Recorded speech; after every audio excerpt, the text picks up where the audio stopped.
If you can hear this, you're in the circle now. Check your shoulders. Make sure it's just you and these words. You have now tuned in to the Let 'Em Know podcast, where the real talk's quiet and the truth talks loud. No accidents. You found this frequency. So sit back. Lock in. Let them know you're listening. You're now tuned in to the Let 'Em Know podcast.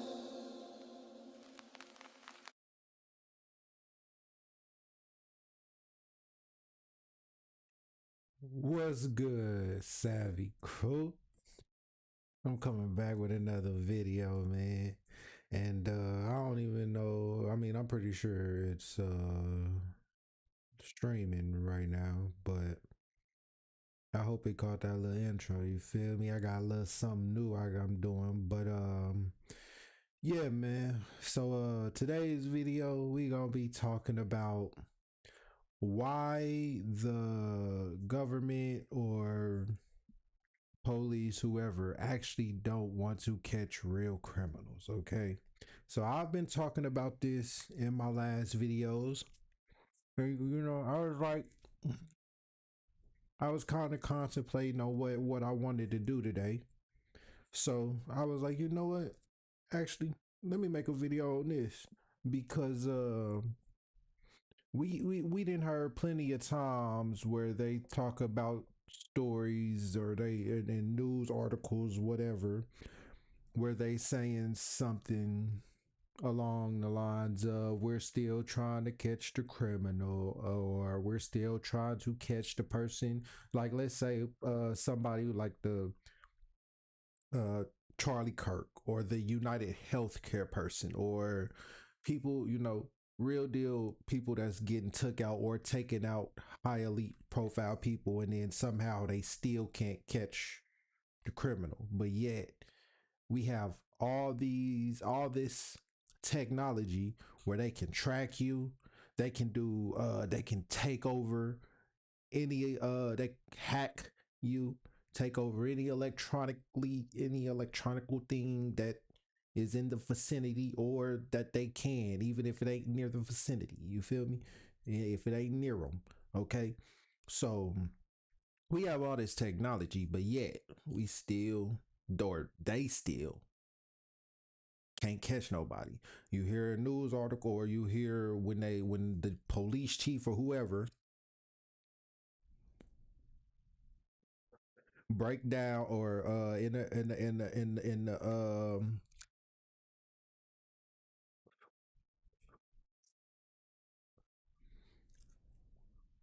hold on, yeah, my fault. But you be hearing the police chief or whoever when they do the when they on TV, pretty much talking about how they gonna catch the person or whatever, or they still ain't caught him. Pretty much they say something like, we still haven't caught him yet, or we're still looking for him, or some shit like that, right? If you ask me though, I don't think they really want to catch him, or that they really looking for him. You feel me? Because if they wanted to, I'm pretty sure they could have. Listen, first off, I'm pretty sure they could have caught it before it happened. Number one, because they tapping in the phones, they could tap into your TV, listen to you. Supposedly, they even got something where they can watch you through your TV now, if they wanted to. You feel me? So they have all this technology to do this type of stuff, but yet they still can't catch no criminal, right? So, damn, I was gonna say something, but I forgot. Okay, but anyways, let me change my screen to get into it, right? So, um, yeah, we gonna start off with the flock cameras, right? Because this it was kind. I don't know if it's still floating around on TikTok, but I ain't watch no YouTube. I don't get on TikTok, but I be watching YouTubers that, you know, react to TikToks and shit like that, right? So I don't know if it's still really floating around. Probably not. Once it float around for like a few days to a week, Everybody pretty much done talking about it and moved on to the next thing. That's another reason that they send these uh agents out here, these chaos agents or crisis agents, crisis actors. They send these people out here on social media or whatever to talk about this stuff so that way you can get on here, talk about it, let out your emotions like a damn therapy sessions or something, and then that way you'll go back to your normal scheduled routine of what it's you talked about it, got it off your chest. Now you're not really, it don't really bother you no more, instead of actually trying to go do something about it, like going to a UN meeting or governmental meeting or whatever and actually trying to change some laws and make things better. You just get on the internet, talk about it, release it off your chest, get the weight off your chest, and then boom, that's it. You back to doing what you do. You feel me? So that's another reason that they won't, that they, or if they put out like a fake mob, a fake protest or whatever, you feel me? So you can get out there, protest, hold up your signs, not really doing nothing, you feel me? They could care less about that. It's just something so you can let out some of that esteem, some of that anger, you feel me? And that way you don't bring it back onto them and actually want to do something about it. You feel me? We have all these people talking about I mean, just all of this stuff, conspiracy shit. Period. You feel me? We see that what the government doing is a lot of this shit ain't even conspiracy no more. But yet, people still just talk about it and not really want to fix it. People just talking about it like it's some type of trend or something. Like it's just something to, like it's just another movement or something. And that's what they like to do. They like to make these type of things into like a movement, into a trend. So, like I said, you cannot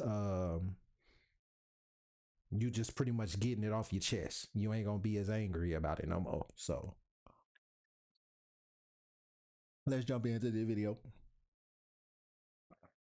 And yeah, I hope this cup don't fall. I'll put that mug right there. But yeah, man, let's jump into the video. And we're gonna start off with the flock cameras though, because that's one of the biggest things. Well, not one of the, well, pretty much one of the biggest things that happened. And that's leading into the new year, and I still don't think this is talked about enough. So let's bring this up.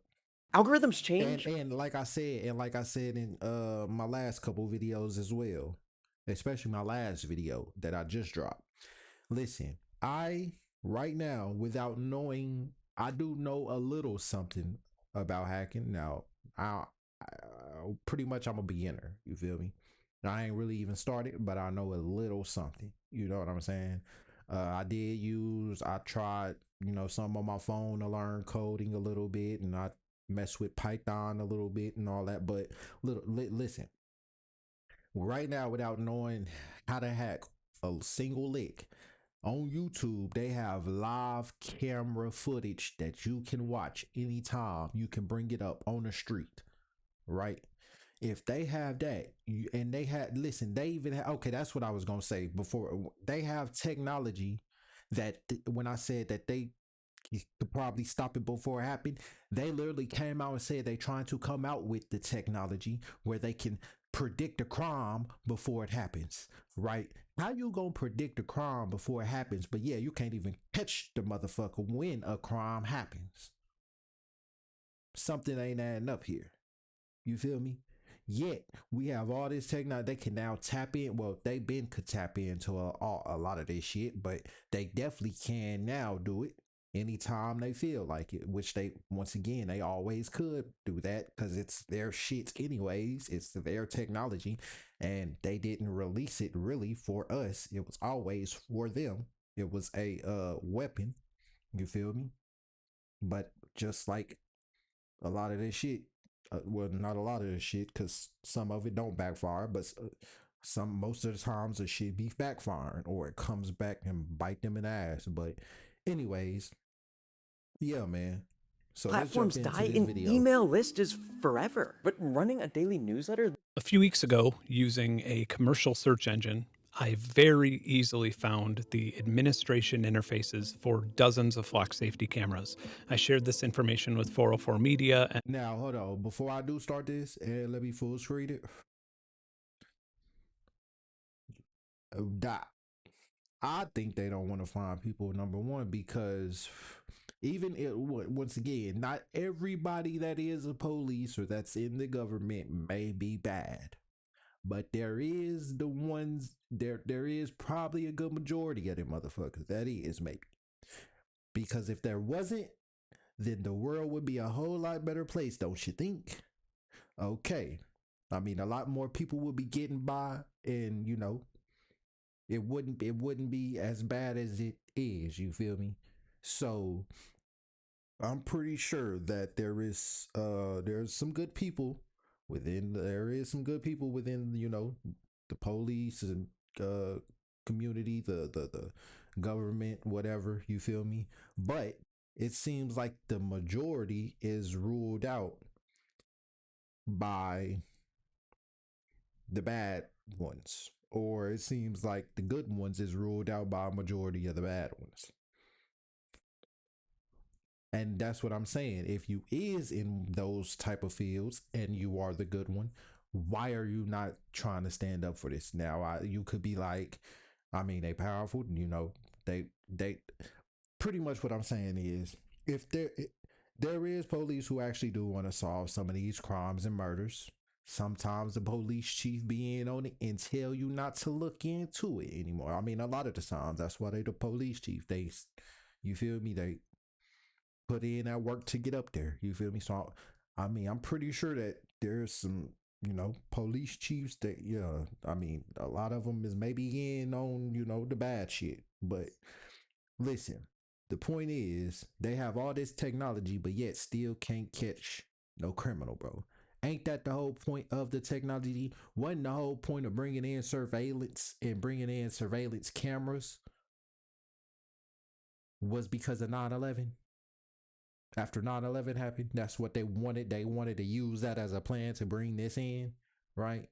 So let's just with go ahead John and jump Gaines' into help, this that video. number quickly grew to nearly 70. None of the data or video footage was encrypted. There was no username or password required. These were all completely public-facing for the world to see, and some of them still are. You don't have to be an expert to find and gain access to this. You don't even have to type anything in to see every single person, vehicle, and activity that took place in these locations in the last 31 days. Whether you wanted to watch this footage live in real time or look at footage from a month ago, you could just point and click your way to it like you were watching Netflix. You could even open up the live streams in VLC or cast it to a television. Making any modification to the cameras is illegal, so I didn't do this, but I had the ability. And not only that, I believe it may be in this video. If not, it was another video that I watched. But they said that they are putting up all this, like the fly cameras, all that shit. It's gonna be able to track everywhere and everything well, pretty much everywhere you go.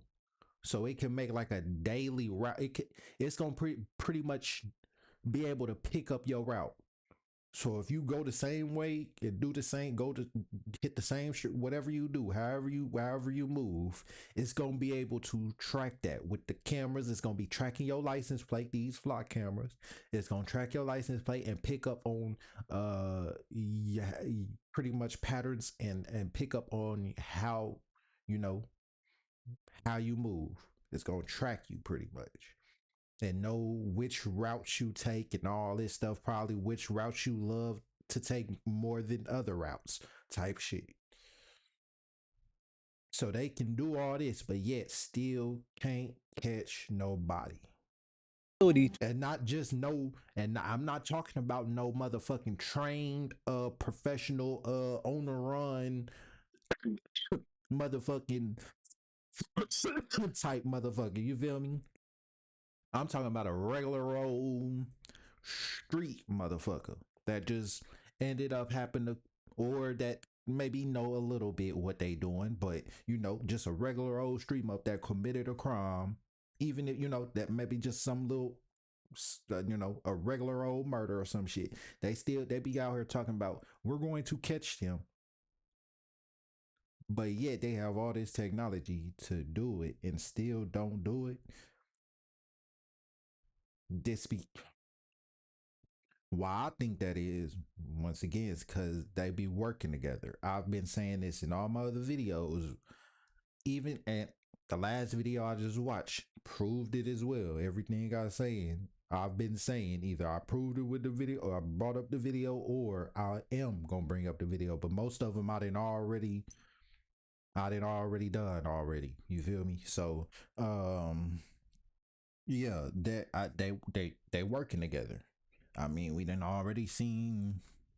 I mean, I know you didn't watch the movies where the motherfucking where the actual good cop wants to look into or continues to look into an old case that they may have found or whatever or knew about before they got into the motherfucker being the police, and then once they got into it, eventually they end up, that case somehow they find out up and bring up okay or whatever, try to look into it or any case, and then they get told not to look into it no more if they keep on doing this weird shit and get to happening.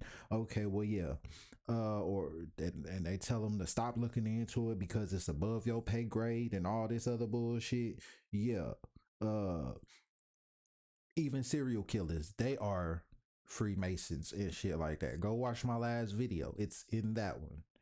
They are involved with that type of stuff, which is why if when they talk about the crime scene, they don't release all the detail. Like if there was something written on the walls, like how that Charlie Kirk assassination, they had some words written on the bullets or whatever.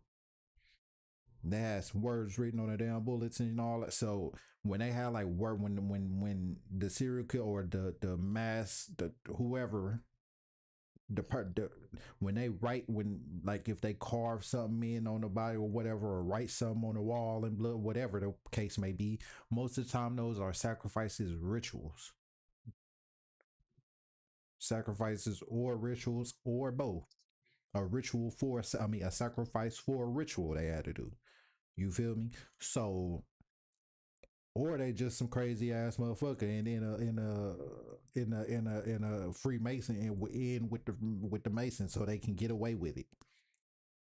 Because just like Young Thug said, I'm a Mason. I beat all my cases. When you are tagged in with them, you have certain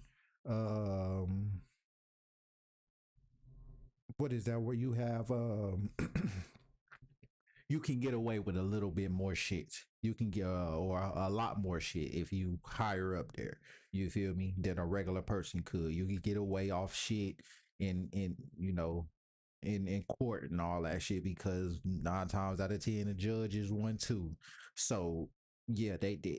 They say when with the serial killers that they don't when like because I don't know why somebody would be uh, be fascinated with being a serial killer, but they say that some people is fat or call in and try to act like the serial killer. So they ask what was written on the wall or was ask about some details so they can that wasn't mentioned so they can see if it was truly them.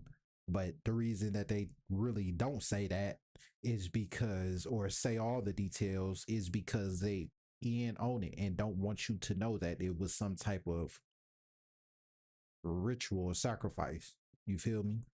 Jeffrey Dahmer, all of them, bro. Why you think the cops had to be called so many times on his ass? Y'all watched the documentary the Netflix documentary, whatever.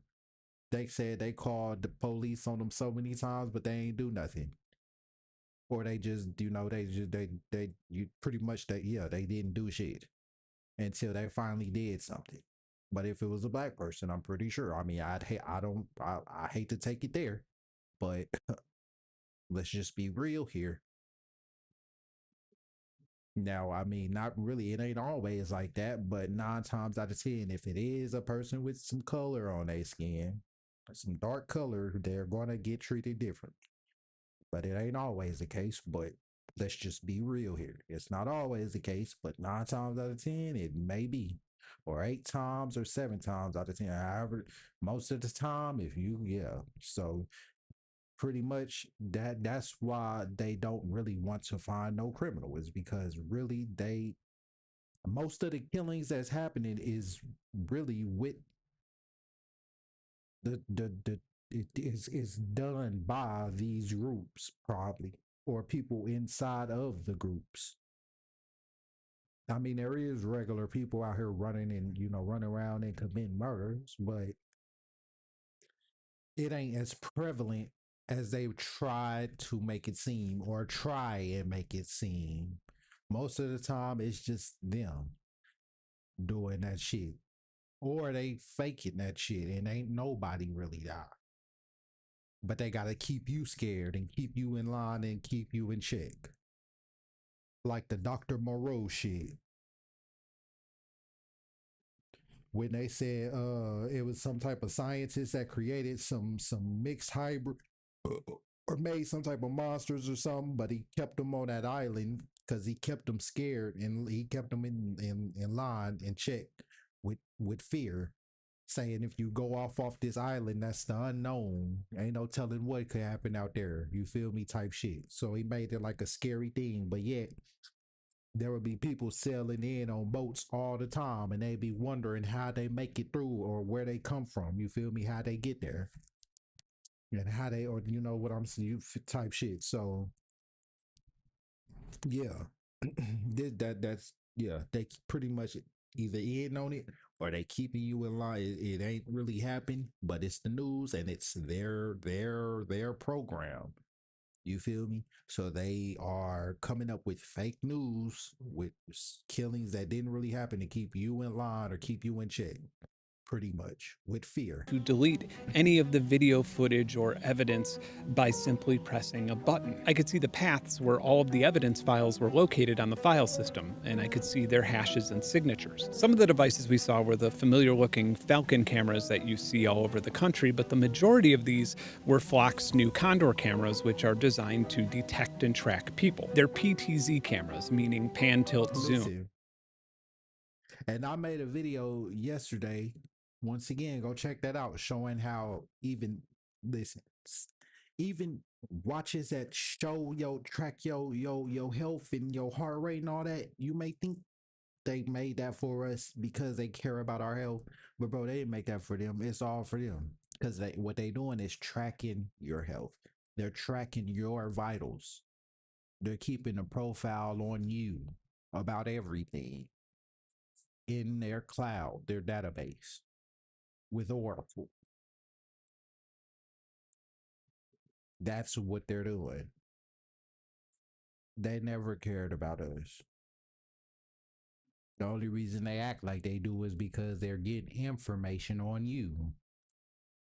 And they quite literally use They literally studying us like they study animals. AI to zoom in and follow you around whether you're a person of interest or not. In just the time that it took to count and verify these vulnerabilities, I saw a family in North Carolina load their infant and a bunch of merchandise in a Lowe's parking lot. And I suppose one could cross-reference their license plate with the Park Mobile data breach and find out exactly where the garage is that will store these new fancy tools. I watched a man leave his house in the morning in New York. I watched a woman jogging alone on a forest trail in Georgia. Bro, This trail had multiple cameras, and I could watch a man rollerblade and then take a break to watch rollerblading videos on his phone. How? Because the camera's AI automatically zoomed in on it. Just like it zoomed in on that shit is scary and creepy as fuck, bro. That mean you seen how easy it was. He didn't even have to hack. He just went to a website, I believe, and brought this up. He can, bro, watch later. I think he gon' just I think it might be this video, but he literally pulling up no, it's a different video, because I believe he tagged another creator on, yeah, no, actually, yeah, it's this one with 404 Media. Watch this. Watch this, bro. This, anybody can pull this up and track you, not just the government. They made it to where anybody can do it. All you do is pull it up like a website. Literally, it's pretty much a website. You ain't even got to do no hacking. A couple arguing at a street market in Atlanta. And you telling me you can watch all this and you can track license plates and do all this and see where people go and track credit cards but you still can't catch a motherfucker that need to be caught or whoever y'all trying to catch. They're literally playing like hide and seek or something. They're literally playing like tag you're it, bro, type shit. How we used to play it, like, you feel me? Hide and seek. The person that you got it, the people that's hiding is pretty much like the criminals. The person that's seeking is pretty much like the police. You gotta go find the person, pretty much. And you telling me they can't catch with all this technology and it's steadily advancing? It's because they don't want to catch them. Bottom line, that's the bottom line, is they just don't want to. You know how many cases they say that there is that is unsolved? So what? They're still anonymous, right? No, they're not. Within 2 minutes of open source intelligence using a commercial facial recognition engine, I found out that one of them just finished medical school and the It's because they don't want them solved. other is dealing with chronic irritable If they ain't solved, bowel syndrome. The couple also just had a baby last year and they have a pretty concerning debt to income ratio. I also know that they drove over 45 minutes from their address in the suburbs to attend church in Atlanta that morning, and then they checked out this market and bought a sweater. I watched a law enforcement officer and ambulance escort a man having a mental health crisis in Iowa. I know this because the Cedar Rapids Police Department maintains a public database of every single emergency call in the city, as well as daily arrest reports with individuals' names, addresses, ages, and genders. Listen, I know that I'm being creepy right now. Just saying these words out loud nauseates me. But I'm trying to show you just a fraction of the information that anyone in the world with access to a commercial search engine has had regarding anyone who attended this market or walked on this trail in the last 31 days. and this shit saying, like he said, that shit do sound creepy as hell, but good, it need to. Cause that shit is, my nigga. Like he just said, anybody can do that shit. Anybody, bro. And I'm trying to pull my dang hair apart. It's about time to get my dreads done, cause my hair sticking together and my hair strong in the mud. I can't even rip it.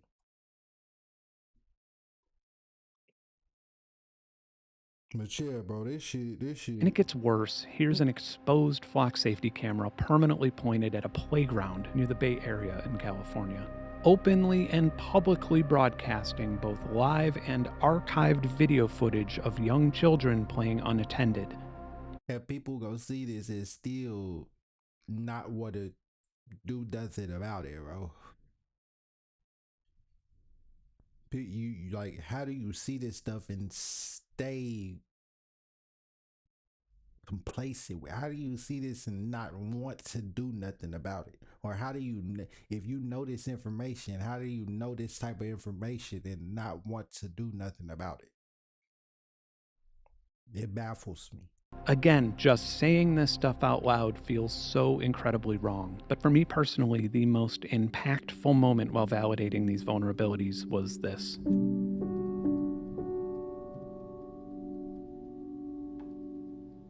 This resonated with me so much that I actually had tears welling up in my eyes. I've done this exact same thing so many times. I've seen a swing set in an empty park, looked around to make sure nobody was watching, and then just enjoyed the mindless motion that connected me to a simpler time. But this isn't something that most grown men want to be seen doing. The experience requires one to have a moment that is devoid of judgment. It's healthy escapism at its finest. And I realized that it's likely that this man didn't know that he was being recorded, and he probably wouldn't have done this if he had. This is a classic example of the Hawthorne effect, which is a change in an individual's behavior or choices when they know that they're being observed. And you want to know what else is crazy? People be like, well, I mean, okay, so if somebody just walked up on you right now filming, or if somebody was behind a tree trying to be discreet a little bit and filming you, and then you end up seeing it, you'll be like, bro, what is he doing? Why is he, you know what I'm saying? You would be mad about that shit, wouldn't you? Or you would, you know what I'm saying? You would have some feelings about it. So why don't you have no feelings about that with the government doing it? About these cameras doing it? They're recording you 24/7, every move you make. Pretty soon they finna be able to they probably finna bring that social score shit here. That's why they bringing these advanced flock cameras. So pretty soon they gonna be able to really track you. They're recording you 24/7, and you'll be like, "Well, I don't know what that random gonna do with that fuck." You don't know. You don't know what the government gonna do with it either. You don't know what they capable of doing it, I guess, either. Cause you're so not worried about it. You walk past cameras you drive past cameras every single day, and you don't get mad about that. But as soon as a random person do it, or recording a YouTube video, didn't even mean to get you inside of the video. It's a lot of people that get mad and come walk up to him. Hey, can you put me out of that? I don't want to be in that video. I didn't even know you was that. The YouTuber be like, I didn't even know you was in the video. Like, what are you talking about? Like, you know what I'm saying? No, I'm not gonna do it. Pretty much, you're tweaking. Pretty much, they didn't even mean to get you in that motherfucker. And then yet you come up to them saying, "Can you delete that? Why don't you go up to the government and tell them delete that then?" You see what I'm saying? You see that's hypocrisy right there. That's hypocrisy. You might as well say you don't even have no privacy no more, because they listening to you through your phone all the time. That's why you can say, "Hey Siri," and that motherfucker pick up. No dial phone, no motherfucking phone call. Anytime, like they listening in your car. They been doing that with OnStar, but I'm pretty sure, or they could tap into it when they want to probably listen to, or just however they can, however they do it. But they've been had that. Now they trying to talk about it and bring it up, and you know what I'm saying. But they could do all this shit. It's their technology. They invented it. People that they have working for them. Like I said, I made the video yesterday. Go watch that. Go watch that. If they most likely it's people who's motherfucking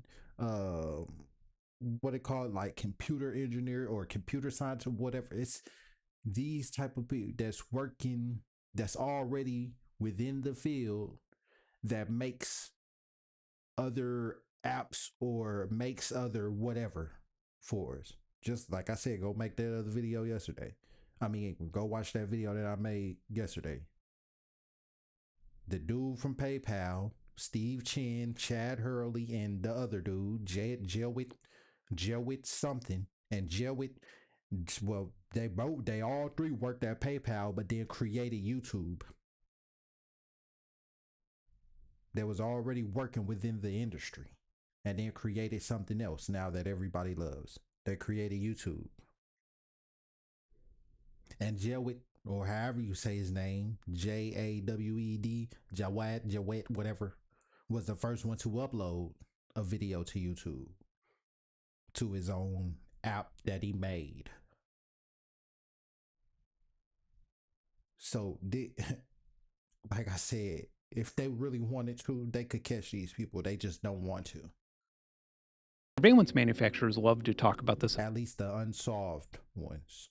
effect when it deters crime. After all, someone isn't as likely to break into a car that's parked near a camera. But what they don't talk about is how it deters escapism. People are less likely to sing or dance or practice an accent or a cartwheel when they know that they're being watched. But escapism is often required for a lot of things. For example, when you learn an instrument or practice a skill for the first time, or even practicing line delivery for a YouTube video. The footage of the man swinging was powerful to me because it made me realize exactly why I have such a visceral objection to mass surveillance. It imposes on our right to find our own identities without judgment. And as someone whose identity and success is owed to ample amounts of escapism, this is a hill that I am willing to die on. Big facts. This reel made 1.2 million views. The secret? I didn't film it, and you're watching my AI twin. I don't have the luxury to dedicate even more months to yet another flock safety vulnerability, but as you can see, this one is urgent. And frankly, I'm worried that it's already being exploited at the cost of the individuals who are unaware that there are even cameras in these locations. So I got in touch with 404 Media, who has been paramount in this same field of journalism and who's reporting. And that's why I said, and that's why in the explanation I said filming behind the tree, because sometimes there's cameras around and you don't even know it. That's filming. That's why I use that explanation. If you didn't get it, I guess, and I meant to say that too, but yeah, I guess it slipped. But yeah, if that's why I said that, because sometimes you in a facility, you don't even know, you could be walking down the street and you don't even know there's a camera filming you. It just looked like a light pole or some shit or something, just some type of pole or something up there. You just or they added it to a damn somewhere that you wouldn't even, it's something that already been there, but you don't even know that they now have a camera there, some type of infrastructure towerish looking thing, pole, whatever. Has tremendously helped my research and content. Together with YouTuber Ben Jordan, we found about 60 flock condor cameras that appear to be streaming directly to the internet without any sort of password, no protection whatsoever. These appear to be condor cameras, and they're designed to track people as they sort of go about their business. And of course, people don't have any idea that this is happening. If you're coming into this cold, here's some context. A little over a month ago, I released a video detailing a long list of security vulnerabilities with hardware and services in the flock safety ecosystem. There are over 60 published vulnerabilities, so if that concerns you, check that video out. During and after the process of conducting that research and making that video, I was visited by the police and had what I believe to be private investigators outside my home photographing me and my property and bothering my neighbors. John Gaines, or Gainsec, the brains behind most of this research, lost employment within 48 hours of the video being released. And the sad reality is that I don't view these things as consequences or punishment for researching security vulnerabilities. I view these as consequences and punishment for doing it ethically and transparently. I've been contacted. Big facts, because I searched the term and showed you the term conspiracy and what it truly means, and how people is kind of just throwing the term out there, just using that term, but what it truly means also within the court sense. It's the act of, well, I gotta search it again, but pretty much using my own terms and not the dictionary term, the real term. It's the act of doing something unlawful, or something along, pretty much with it. Let me just go search it. Let me not be lazy. Just go search that shit.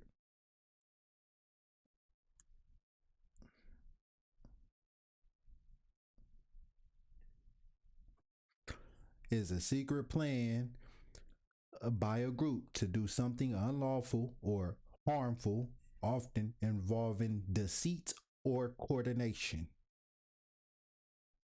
That's literally what the government does. They do stuff that's unlawful, that if a regular citizen was to do, though, we would probably get locked up, or get a ticket, or whatever the case may be. We would pretty much get in trouble for it, right? Harmful, as well as harmful, like putting chemicals and shit off in the food and water, and that's pretty harmful. Killing people off, knowing that that you're doing it, but still it's being done. And then often involving deceit, which they have to tell you what they're doing, but at the same time they will tell you in a way that will trick you, which is deceiving you, or tell you something totally different with or whatever they say has is symbolic meaning for something else, which is also deceit. And coordination, which is they be planning this shit. Then they been planning this shit since they stepped foot into the new world, or Turtle Island, or America. There's been a plan. So that's what conspiracy really is. So this shit is definitely a conspiracy. but it ain't no, I mean, the way that people use it, conspiracy as in like it being like something that, okay, so the way people using conspiracy is like it's something that is happening, but it ain't really new about. So it's called or it happens um discreetly, so people call it like a conspiracy, or I guess you could say. But in this sense, you could call this a conspiracy because they doing stuff that's unlawful for sure, by people and invading people's privacy. on or communicating with civic councils who found my videos concerning, and they shared Flock Safety's response with me. The company claimed that the devices in my video did not reflect the security standards of the ones being publicly deployed. The CEO even posted on LinkedIn and boasted about Flock Safety's security policies. So I formally and publicly offered to personally fund security research into Flock Safety's deployed ecosystem. But the law prevents me from touching their live devices, so all I needed was their permission so I wouldn't get arrested, and I was even willing to let them supervise this research. I got no response. But now, since the general public has access to live video feeds from search engines, let's just save the back and forth, and I'll literally read you Flock Safety's response to IPVM about their security from a brand new Flock Safety camera that's publicly deployed. Might as well, it's my tax dollars that paid for it. Flock is committed to continuously improving security. The devices in this YouTube video were not connected to the cloud, and to the best of our knowledge, not customer installed, so the security is akin to factory setting. It's like looking at an iPhone stolen off a truck before it was ever connected to the cloud. If a person were able to gain physical access to the device leased to the city, which is illegal, they still would not be able to gain access to the footage, as the data is only stored for a very limited time duration on the device following its transmission to the cloud. None of these vulnerabilities affect our cloud platform, where the vast majority of all evidence and metadata is stored.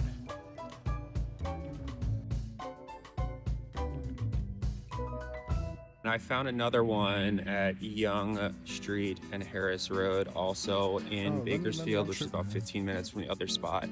So I'm going to go walk up to that now. You can actually see it. Meet Squibbler, the AI book writer that transforms your ideas into fully developed chapters.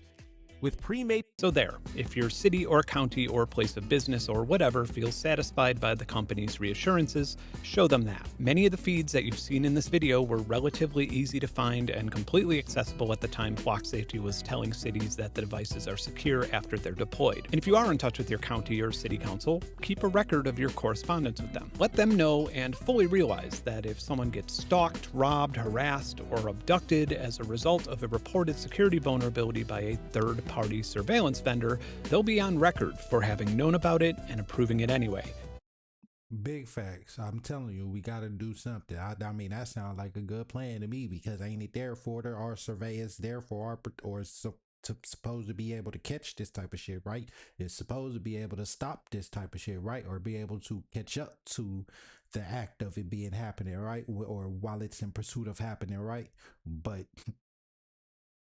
yet the shit still, once again, cases still don't get solved, and the shit still is happening. So what's the point of having it? It's another agenda behind it. The other agenda is they're just there to watch us and keep us in line and make sure we don't get out of check. Pretty much like how they have cameras inside of the work facility to make sure the employees are doing their job, same shit. There are cameras on it that make sure that we're just staying in our place. We're doing what we do. Make sure that they can catch acts of rebellion towards them before it happens, or protest and shit like that, or you know, shit like how they so-called stormed the White House. Even I think that shit was capped. That was a staged event. But for shit like that, not really just for our protection. Once again, they don't do this shit for us, they do it for them. That's it. And they can explain that to their voters and constituents. I've said this before, and I'm sure I'll say it again. The underlying problem is not flock safety. The problem is cities wanting a cloud connected, AI enhanced mass surveillance system, but are too lazy to conduct their own security audit or research the efficacy versus risk. And it very much is an industry wide problem. For example, other vendors in this industry have used my last video to shame flock safety on social media, being completely unaware that I had broken their own AI model before ever even having access to a flock device. And I need to make it very clear that I am not the first and only person to find out about all of these enormous vulnerabilities. I'm just apparently the first person stupid enough to walk the expensive legal tightrope of making them public on a large platform. But I also have tremendously cool and impactful projects lined up for this channel that have taken a backseat due to the urgency of this. I want to go back to storing data in birds and inventing microphones to record volcanoes, but I'm happy to contribute to and stay active in the group. And that's what I ain't gonna lie, I was gonna react because, matter of fact, I'm gonna react because I'm gonna react to some more technology and show y'all this shit that they can do. People trying to bring up this laser technology and shit, this blue laser, DARPA and all, or whatever, HARP, and talking about how they was melting the car. That was really what was going on with the wildfires and all that. But people now trying to bring up this laser technology that can eat through cars and shit like that. Bro, they been had that. They just releasing it to us now, so it's new to us. Once again, like I've been saying in all my other videos, it's pretty much like a kid playing with toys that give the old toys away, or stop playing with the old toys so they don't care what happens to them. They can give them away, whatever they do. You know what I'm saying? They giving away their old toys. They got some bigger and better shit. They don't care about those no more. They got tired of using it, so they letting us know about it now. And I've been watching YouTubers that been playing with laser technology before people started talking about it. And it was eating through metal or burning paper up or doing all this other shit. If he can do that, they been had the government been had that. Growing community of people standing up to this. If you don't subscribe to 404 Media's content and journalism, I highly recommend doing so. And if you're not already familiar with Louis Rossman, then go check out his channel and work relating to this, because it's hugely impactful and something that you can get involved in. Having seen and heard these Condor cameras in person, I can tell you that they are so much more dystopian and problematic than license plate cameras. And I wish that I had some sort of advice for people other than stay out of public. But some of them are literally pointed at people's private property. But in the meantime, I just ask that you don't. You see what I'm saying? And you probably wouldn't even know. So what if you got because a lot of y'all like to have y'all windows up and shit. Walk around the motherfucking house naked. I like to walk around the house naked, but I don't like the windows open just cause of that shit. You never know what the fuck, who the fuck, or when the fuck somebody is on some crazy shit or looking through or something. So you feel me? I like to walk around this bitch in my drawers, you hear me? So you feel me? So, yeah, nigga, maybe a shirt on, but you damn near, you know what I'm saying? You feel me? I'm damn near naked type shit. So that motherfucking cameras was pointing right at their house. You seen how good it was when he was watching that dude on the camera roller skate, then paused to watch a video under the camera of roller skating. He's seen the shit off of his phone. That's a good ass camera. So what if you walking around, you know what I'm saying, your windows open, some shit, you know what I'm saying? Yeah. And that motherfucker right there, somebody decide to tap into that motherfucker, or the government or something. You know what I'm saying? That's what I'm saying. This shit is really an invasion of privacy. So if you mad about YouTubers just not or unwillingly catching or not purposely, or yeah, pretty much not purposely putting you in a YouTube or catching you in a YouTube video, why is you not mad about the government filming you 24/7 wherever you at? Whether you inside of a building, whether you outside of a building, on the street. Now it looks like whether you in your house. Now they filming you in your house. Cause some of the flock cameras is pointed towards people's houses and shit. Now, or motherfucking, like I've been saying in some of my other videos, supposedly now the Wi-Fi router, it could track you wherever you go in your house. I mean, your phone already doing that. It's tracking you wherever you go, but The Wi-Fi router. That's the least thing you would be expecting to do that type of shit. The Wi-Fi router. Lay down and accept the infiltration of your expectations of privacy. You need privacy to build your identity and refine the things that make you authentic. Thanks for watching. Keep creating. Happy holidays. Bye. You see this, bro? That's crazy work. I ain't gonna lie. I kind of want to see this one. I'm finna go to this channel because there is a lot more. He be messing around with some technology, bro. They even have sound technology, bro. If you didn't know, they have sound technology, and it's used for, they say it's used for crowds when, you know, it's a crowd, a mob or something, and they need to back them up. It makes like a loud high pitched noise or something where it's like you don't really hear it. Some you, I think you can hear, but you don't really hear it, but it makes your head hurt. It feels like your head is gonna explode or some shit. Hold on, let me see if I don't think, yeah, I think and they got, look, technology, you can be heard from miles away. You see, I watched that. This, I didn't watch a few of his videos, but hold on, because I'm trying to find that one with the sound. Oh yeah, and sound, it can, like, people don't realize frequency and vibration is what rules the earth. Pretty much the earth is frequency and vibration, it's sound. So that's why you have to, if you want to understand the world, if you want to understand things, you have to think in terms of frequency and vibration. You have to think in terms of sound. And that, I mess with music. I you know what I'm saying, I be doing music shit, frequencies, and messing with, you know what I'm saying. So I guess I catch on to it different. You feel me? But yeah, you did sound, bro. It can even help plants grow. You feel me? And don't even get me started on nature though. That's gonna be a whole nother video, because I was gonna do this video or that video, but that might be my next video. I ain't gonna lie. I don't think nobody ever talked about this. I might search and see if somebody talked about that, but I might be the first one. But it need to be talked about though. It need to be talked about. Well, there is a YouTuber that he don't really make a video. I think he do make a video on it. Matter of fact, yeah, I think he did make some videos on it, but yeah, I'm gonna do that video tomorrow though. Yeah, I got you. But hold on, let me see if I can find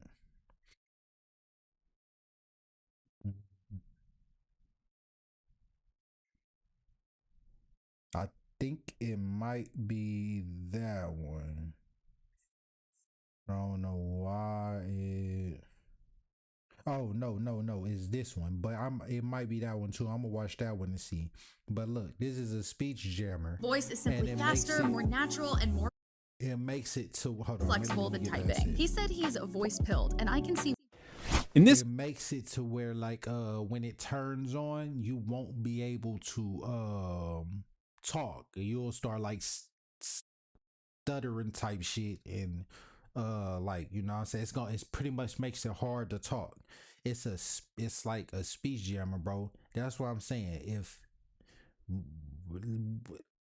If he can do it, I don't want to go, you know what I'm saying? I be skeptical of everything and everybody. And what I know about the internet and you know what I'm saying, technology, social media, is that it wasn't even really made for us. So most of the people that is blowing up or that has blew up and they was regular people, is you have to become one of them. If you big, you feel me?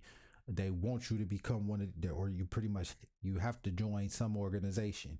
But if you, most of the time, they was never a regular person. They was always in those organizations. They just got threw out there to the, you feel me? They was, you know what I'm saying, or getting prepared to get ready to start doing podcasts now, or when they was getting, you know, rappers, celebrities and shit like that. But you know, they have kids to you know what I'm saying, induct into Hollywood pretty much, because every one of them is pretty much related in a way.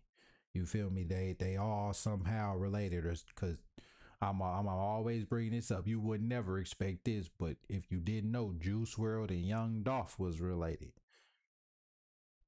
Would have never knew that one. Video, I'm going to be showing you a sonic weapon that I created that prevents people from speaking And Lil Yachty had a picture with Tupac when he was younger. Was it Lil Yachty? Yeah, I think it was, Lil Yachty.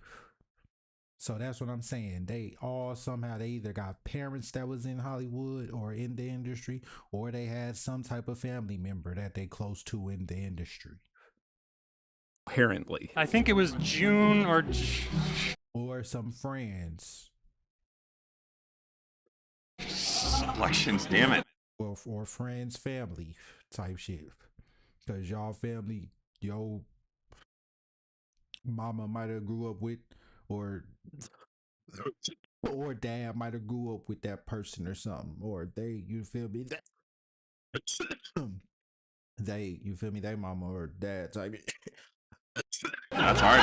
Are you where it's like an invisible audio laser, and if I point it at your head, you will hear it, and if I point it just 1 foot away from your head, you will hear nothing. And it literally prevents the vast majority of people from speaking well. It makes you stutter, jumble up words, speak slowly, or just outright stop speaking entirely. The first concept of this I tried out back in 2004, and since then I've had a lot of different devices that I've tried out on a lot of different people inside my home. But the real test was taking it to a public, loud, distracting environment and try to not only stop people from communicating their thoughts, but stop them from being able to read out loud. So last weekend in a So think about that.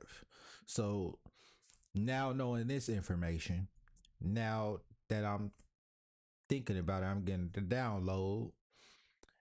Think about how they could use this if like somebody influential is giving a public speech or trying to, or in somewhere that's speaking on something like, or let's say a party or something, just, you know, somewhere, wherever, that's speaking on something and they want to stop them. They could, like he said, and you don't even hear it. The only time you like, other people won't, unless it's getting pointed directly at you. But if they point even just slightly a bit off, it's not going to affect you no more. So if they could do this to people that, you feel me, if you see people that, matter of fact, I'm pretty sure if there you go, I might even do a part 2 to this video. I'm pretty sure there's like videos of like maybe presidents or somebody influential that's giving the speech, and then they may end up get the stutter, and then, you know what I'm saying, get doing something like that. And I'm pretty sure it became a meme or something like that, and people was wondering why they get to doing that. But you never know, they probably could be getting used this type of technology. Somebody was using it on them, and they didn't want them to get, they wanted to stop. You know what I'm saying? You never know. busy Hyatt hotel lobby, I offered people $100 if they could simply read the intro paragraph from this book out loud to me. But first, I had a really big problem to solve. The devices I'm using are not portable, sleek, or in any way discreet. I'm using hypersonic sound arrays, which already look kind of weird, but they also use a lot of power. Just for the effect to be noticeable, we need about 4 amps at 48 volts, which is already more than what the average household refrigerator uses, so I needed a really large battery bank. So if I just brought all of this to a restaurant or a park or something and set it all up and started pointing it at people, I would be escorted out immediately, if not arrested or murdered. But I did find one place where I would blend in perfectly: the hotel lobby of NobCon in Arlington Heights, Illinois. NobCon is a yearly event that seems to cater to the farthest and darkest corner of music production, from DIY modular synthesizers to experimental sound-making devices. It's like NAMM crossed with a 2-day electronics course crossed with Comic-Con. So on a Saturday night at NobCon, the public hotel lobby and bar area is already completely filled with insane-looking sound-making devices, so I fit right in. Okay, so how does this technologically work? If you don't care about this incredibly mind-blowing phenomenon, suit yourself and go ahead and skip ahead to the next chapter. Otherwise, first hypersonic sound, which is what a lot of people and patents call it, I like to call it a sound laser. If I point a sound laser over here, you likely won't hear anything. If a surface is very reflective over there, you may actually hear some of that sound reflecting off of that surface as if it were a speaker over there. Now, if I played an airplane sound through my sound laser and moved it like this, it would bounce off the ceiling and it would literally sound like an airplane was flying overhead across the room. If I point it directly at you, you will hear sound from what seems like the inside of your head. Why? So there's this acoustic phenomenon called Tartini tones where two high-pitched frequencies can make the psychoacoustic effect of a single lower tone, which you will think that you're hearing. Adam Neely made an excellent video on this years ago with some demonstrations. There's a link in the description. An easy way to visualize how this works would be taking a high-pitched sound wave and then putting another high-pitched sound wave of a slightly different frequency over it, and when combined, a newer, lower-pitched sound can be formed. Tartini tones are typically or classically demonstrated with high-pitched instruments, but here we're going to be going way out of the range of human hearing from about 40,000 hertz all the way to 150,000 hertz, and a large honeycomb array of small speakers will be transmitting these high frequencies to my volunteers' heads, which will then demodulate them. So right now, as long as you're watching this video and are anywhere near civilization, you are inside a symphony of sound or pressure waves that are outside of your range of hearing. And this is actually not that different from the inaudible carrier frequencies of an AM or FM radio station. My test subjects' heads will literally be the receivers. Imagine being able to build anything just by thinking about it. I might, I'm looking at my because I want to maybe put my camera up here. I don't want to block nothing down at the bottom, so I might move it up there. Meet Base 44. But how does that prevent them from speaking? Now, the other half of this weapon will require exploiting a phenomenon called delayed auditory feedback, which is simply jamming the brain by playing a delayed sample of an individual's speech and shooting the signal back at them. If you've ever been Skyping or FaceTiming or in a Zoom call with somebody and you hear your own voice coming back to you and it makes it hard for you to concentrate and speak, it's like that, but on crack. Certain latencies or delays between the time you hear your voice coming back affects different people differently. An extremely fast and fluent speaker will start choking on their words when they hear a longer latency or delay, and people less comfortable or fluent with speaking will struggle the most with shorter delays. Children and adults typically have different ideal speech jamming latency times. A very interesting random piece of trivia: delayed auditory feedback can actually help people with stuttering disorders speak more clearly, and it's actually used as a therapy for that. So over the years, I've used everything from audio processing. So like I said, bro, they been had this technology. The only reason other people find out about it is because maybe somebody told them, or maybe they worked on it, or for the company that had it or whatever, you know what I'm saying? So they whatever comes to us is owed to them. They been had it, they been played it, and they probably been used it on us or used it on somebody or people. Like AI. People think AI might be new, but AI probably ain't new. How y'all think they may have made? Now there may have been people who can actually, make these type of like those because think about editing and shit like that. Before, listen, bro, pretty much they been had this shit, bro. They been had this shit. They just now giving it to us to play with and use, but they been used it on us. Memes with grainy footage, even when phones had grainy footage, but memes with grainy footage back then was most likely AI. There wasn't no real people.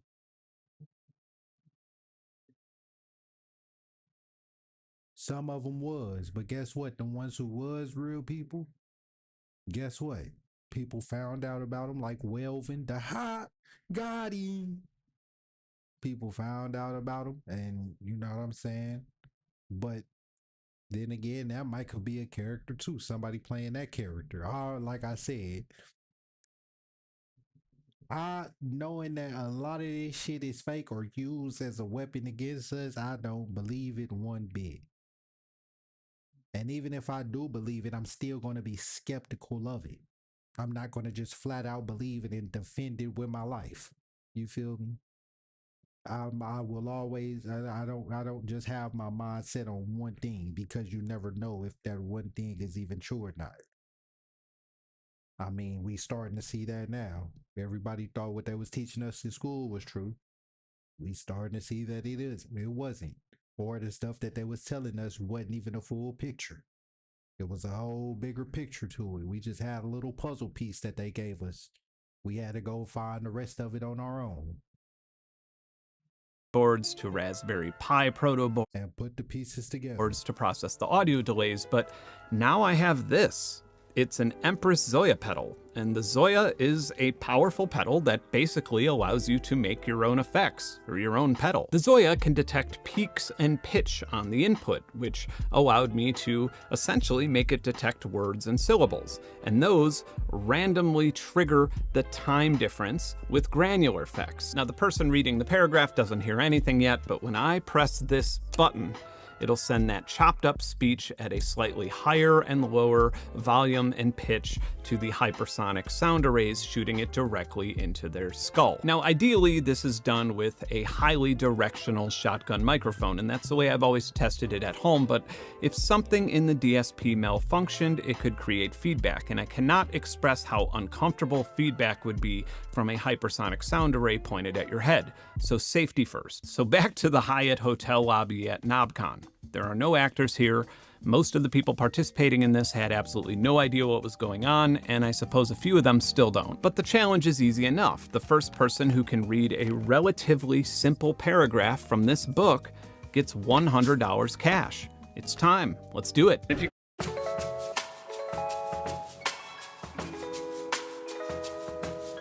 could read the paragraph up to terminology without making a mistake, you will get $100. Instead of focusing on creative music making tips, do I stop now? Yeah, you're done. Sorry, man. Conversations with the original designers of these synths and engineers and product managers who worked with them when they were in production. Original source material. Sorry, I gotta call it. Thank you. It's so disorienting because I can't tell if I'm saying the thing. Yeah. So instead of focusing on creative music making tips, as we do in most of our other titles, this book is dedicated to this. You see that, bro? Like instantly, it just fuck with yours instantly. Unless these are paid actors, but no, you said it wasn't. So I mean, let's just go with off that it wasn't. You see how this is, bro? Instantly, soon as it gets turned on, it just automatically fuck up your speech. So they have this type of thing. I'm finna go back to the flock cameras because this is mainly what the video is supposed. That's well, not really mainly what it's supposed to be on, but it's supposed to be on like, you know what I'm saying? How it's pretty much. I mean, it's kind of what I'm saying with the video, but the video is mainly on like how the government or why the police can't really catch criminals. You know what I'm saying? Why so many cases go unsolved? You feel me? Which matter of fact, I might rename the stream that. Matter of fact, yeah, that's what I'm finna rename the stream real quick. But y'all see that, bro? Like instantly. So they have this type of stuff, bro. They have this type of stuff. Matter of fact, I don't even know why I went here, but I could have just switched my tab and went to what you call it. Went and did it. But I don't know, man. That's crazy. But let me do this real quick.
Oh shit.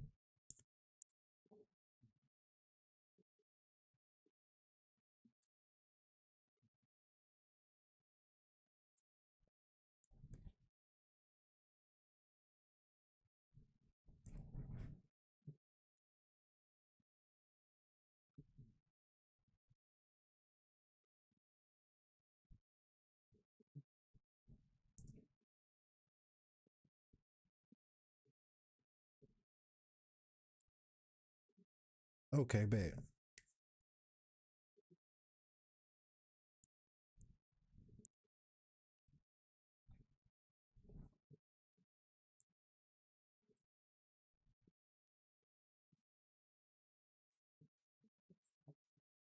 Okay. All right, bet. But yeah, man. So let's get back to this one. You're holding this. And then next I'm gonna do the flop.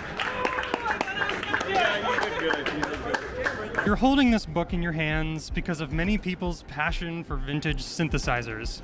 With this book, I wanted to. All you have to do is push this select button to send my voice to me. I wanted to honor and celebrate the creations of synth makers to show vintage synthesizers. I was like, no, I'm doing it right away. Let's try some faces that are hopefully familiar to you. If they're not, you should definitely subscribe to their channels, but they happen to be really good at reading scripts and speaking to camera. A simple online search will uncover many collections. Damn it, that's hard. I had it for a minute there. Next! A simple online search will uncover many collections of blurry pictures surrounded by information that isn't always well researched. Here, we're trying to do the opposite. Some readers will know many of the synths presented here. Others will. I hate this so much. I could do it, but I don't like it. Okay, that's fine. All right, we got it. All right. I give up. Take it. But there was one person who, to everyone's amazement, breezed through the speech jammer. Keegan. And Keegan had one distinct attribute that set him apart from every single person who took the test. He wasn't a musician. Articles in print magazines with established and trustworthy credentials. Online sources are not quoted directly without independent corroboration from other sources. Regarding the images, we've chosen to show the synthesizers from angles that balance aesthetics and functionality. For historical documentation purposes, we identify them with their unique serial numbers whenever possible.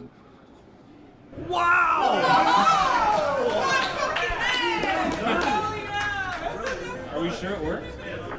It worked. You did it. But maybe Keegan is just a really, really good reader, so I tried casual conversation, which, by the way, is much, much more difficult to do with a speech jammer than simply reading text. I don't like the sound of my own voice. I never have. I can't pick up a voicemail, even. I mean, it's just like torture, right? So I feel like I have that in common with everybody else who's tried. And astoundingly, Keegan was completely unaffected by it. Part of me feels like I should have been way more rigorous and gotten more useful scientific data taken away from all of this, but sometimes it's okay to do experiments without trying to publish a paper. And sometimes a question's answer leading to more questions is a great thing. That's how we figure out how the world around us works. So as I was demonstrating and explaining this Big facts, and that's why I'm big on ask questions, bro. Like for real, especially mainly about the world, about how the world works. Because if you don't, you're gonna be thinking that the world is just supposed to be ran with greedy, rich, capitalistic motherfuckers, when that's never how it was supposed to work, and at least by the true creator's design, it was never supposed to work like that. It started working like that when they stepped foot up over here, and all these and well, I mean, I think what I'm starting to think is that there been a we've always had like a type of capital over here. We've been had our own like over there, like I brought it up in I forgot what video, but it's in one of my kind of recent, more on my podcast, one of my podcast videos. And pretty much along like over there, New York, like that little coast, the East Coast, like everything off that coast right there, and a little bit inside, just like a little bit, like a couple states in, like maybe one more state in that off of the coast. But then the rest of that was mainly like Indian territory. The rest of the America, I think maybe like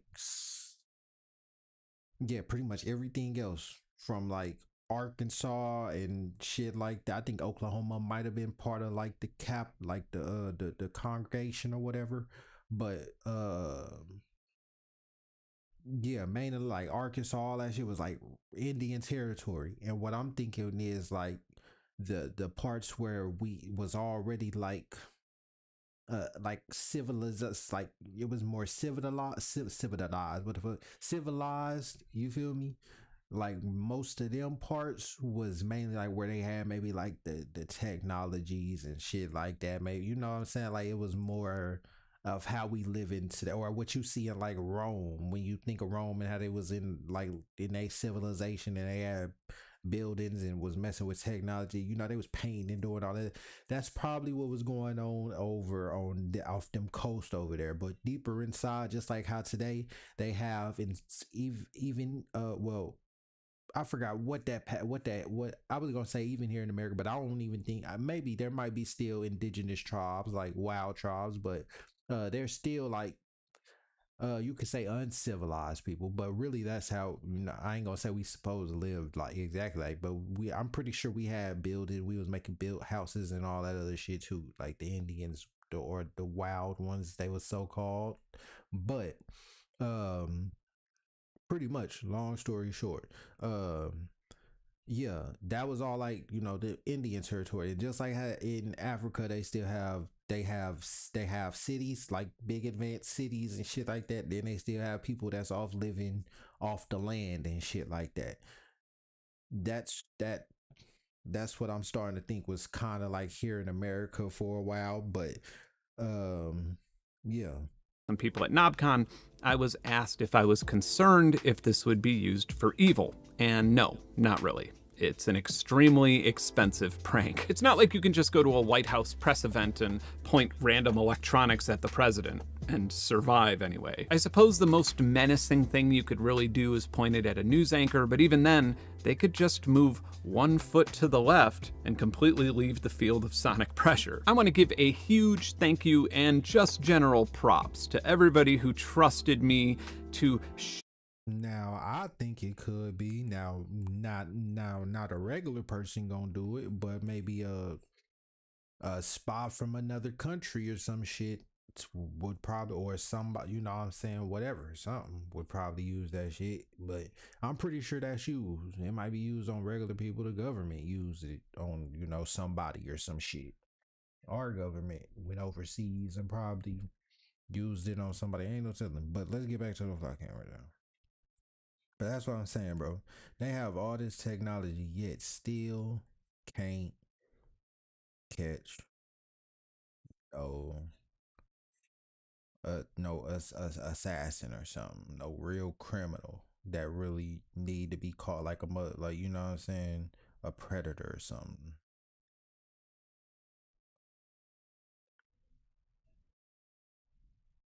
And that's what I said. Somebody get kidnapped right there in the middle of the street where there's cameras, but yet then they got cameras on every street block that could track where they went or what garage they went into or whatever, but yet they still can't catch the motherfuckers.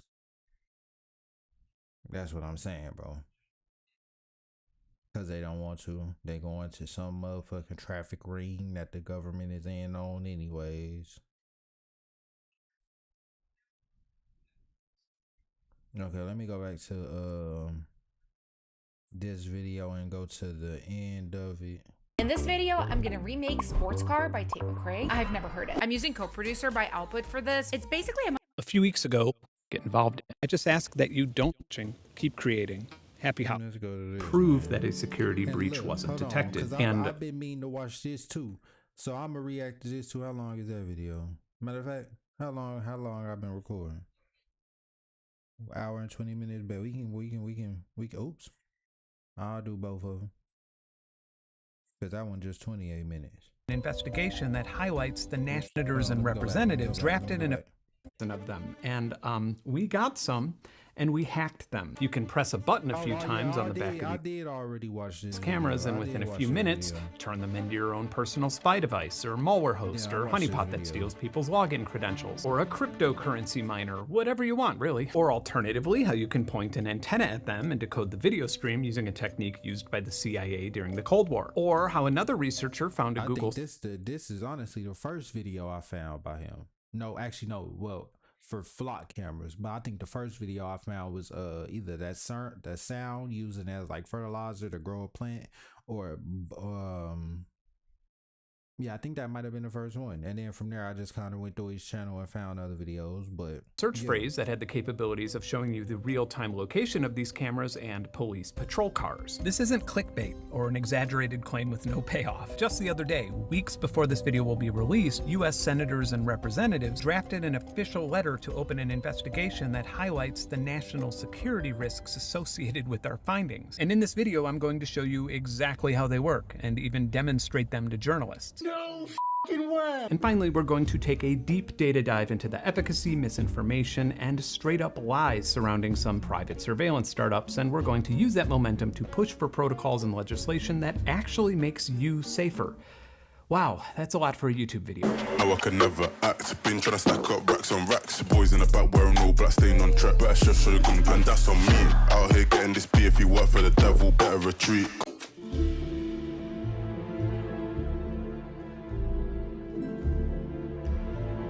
The meat and potatoes of this video will be mostly in parody with John Gainsek's white paper, and that's linked in the description below. Many of these vulnerabilities were recently published with the National Vulnerability Database or are in the process of publication. And to prevent the average viewer from getting lost or falling asleep, I'm going to keep many of the formalities and extensive details to a minimum, but if you find yourself wanting more details at any time in this video, just check the description for a whole bunch of links. Welcome to the world of responsible disclosure. And while I'm up here, let me tell you that to the best of my knowledge, any of the cameras or hardware seen in this video were acquired legally. I have not shared or redistributed any of the data on them, and as long as they are in my possession, they will not be placed into the wild. At no point in time have I knowingly accessed or interfered with any server or service related to or owned by Flock Safety. There is a chance that all of the devices that you see in this video, or all of the devices that we have acquired from multiple different sources, are unique and do not have the same hardware or software that the devices in the wild have. I have no idea how or why that would be the case, but it is technically a possibility. And finally, at the time of me recording this, there are 47 security issues covered, with the vast majority listed in the white paper. In this video, I'm going to be showing you 6 of them. Over the last summer, when doing research for my first video on this topic, I started poking around to see if anyone had done an independent audit of Flock Safety or related services. This naturally led me to the dark web, where I have access to some semi-private communities dedicated to hacking and open source intelligence. Some of these communities have well-organized marketplaces for breached data, credentials, exploits, and all that stuff. And that is where I found this. Please excuse the poor English translation, but these were law enforcement Flock Safety accounts for sale with escrow protection by a reputable vendor, and a few days later, the listings were removed in a way that suggested that someone had bought them. Not long after that, I got in touch with a professional security researcher regarding other things on this list, and what do you know? He found something very similar on the dark web. So in the cyber industry, there are things called access brokers, and some people specialize in government agencies or maybe local law enforcement. I started digging more to find out where these accounts could have come from. Were they bought or stolen off of a police officer or a Flock employee? Or just maybe Flock Safety had some security vulnerabilities. The most significant and troublesome and mind-boggling vulnerability on this list was discovered nearly a year ago. Late 2024, I stumbled down a rabbit hole, and then probably a few nights later was messing with the buttons and the dip switch, and then was able to figure out how to get a shell on it. Yeah, so I'm John Gainsek Gaines. Professionally, I've been in the offensive security field for over a decade. Obtaining shell on a device means that you can remote control it, exfiltrate data, and escalate privileges, which is exactly what John did. As detailed on John's blog and formerly published paper, John had found a user named Cager on social media who was trying to recreate some of the disclosures. He reported that by merely pressing the button on a device in a particular sequence on a Flock Safety camera, a wireless access point is created. Hey partner, don't do any of this stuff unless you can legally acquire a Flock Safety camera. If you do this to one of the 80,000 all over the US of A, you'll be put in the clink. Few things can match the power and possibility of a college education. At Southern Illinois University, Edward. So like I said, first thing, if we do it, we'll get put in a clink. But if they do it, it's okay. That's crazy. Thing you're going to want to do is go ahead and press the button to turn on that police camera. Then press the button on the back a number of times I can't disclose in this video. There she is, the Flock wireless access point. Go on and connect. Send a command to enable ADB. Connect.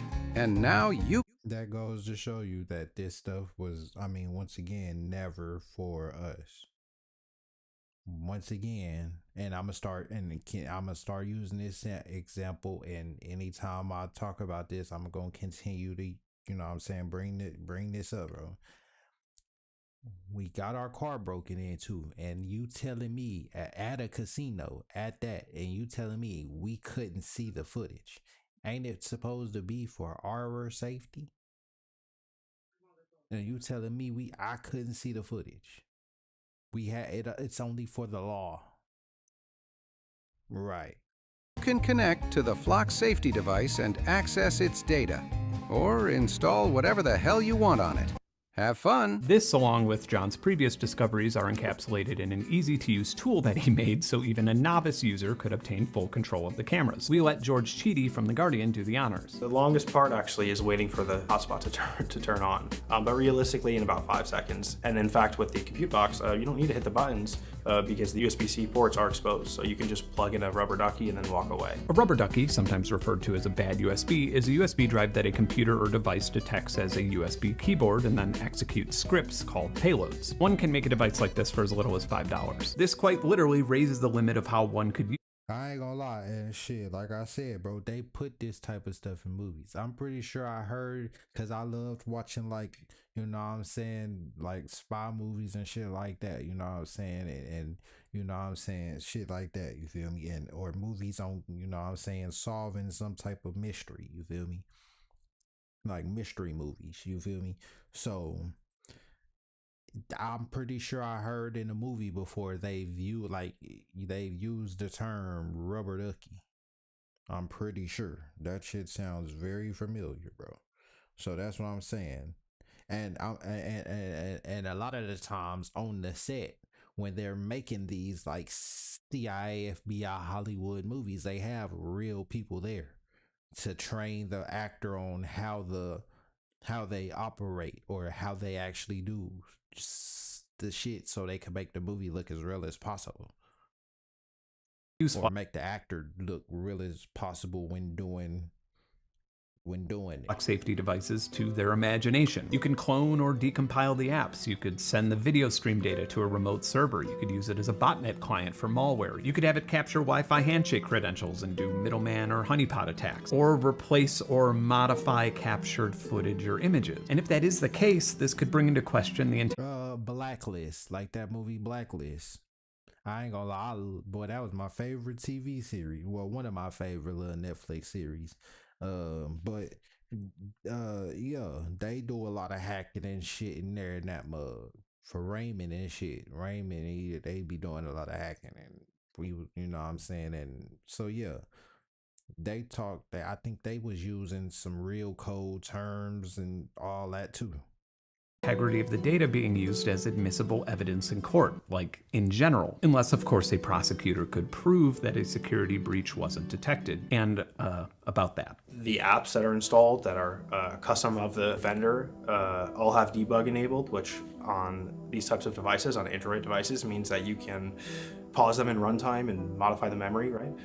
Which gives you system injection. System can write properties, and in this case, there's one that you can modify, a cleanup script that is ran as root. You can consider it either a wireless RCE or a gated wireless RCE that goes from no access to root, which is the worst case. This means that malicious code can be installed and executed outside of the operating system. So like when you first turn on a computer and see the BIOS screen where the system does its little self-check, it could exist right there, acting as a superior to Windows or iOS or whatever it is that you're booting into.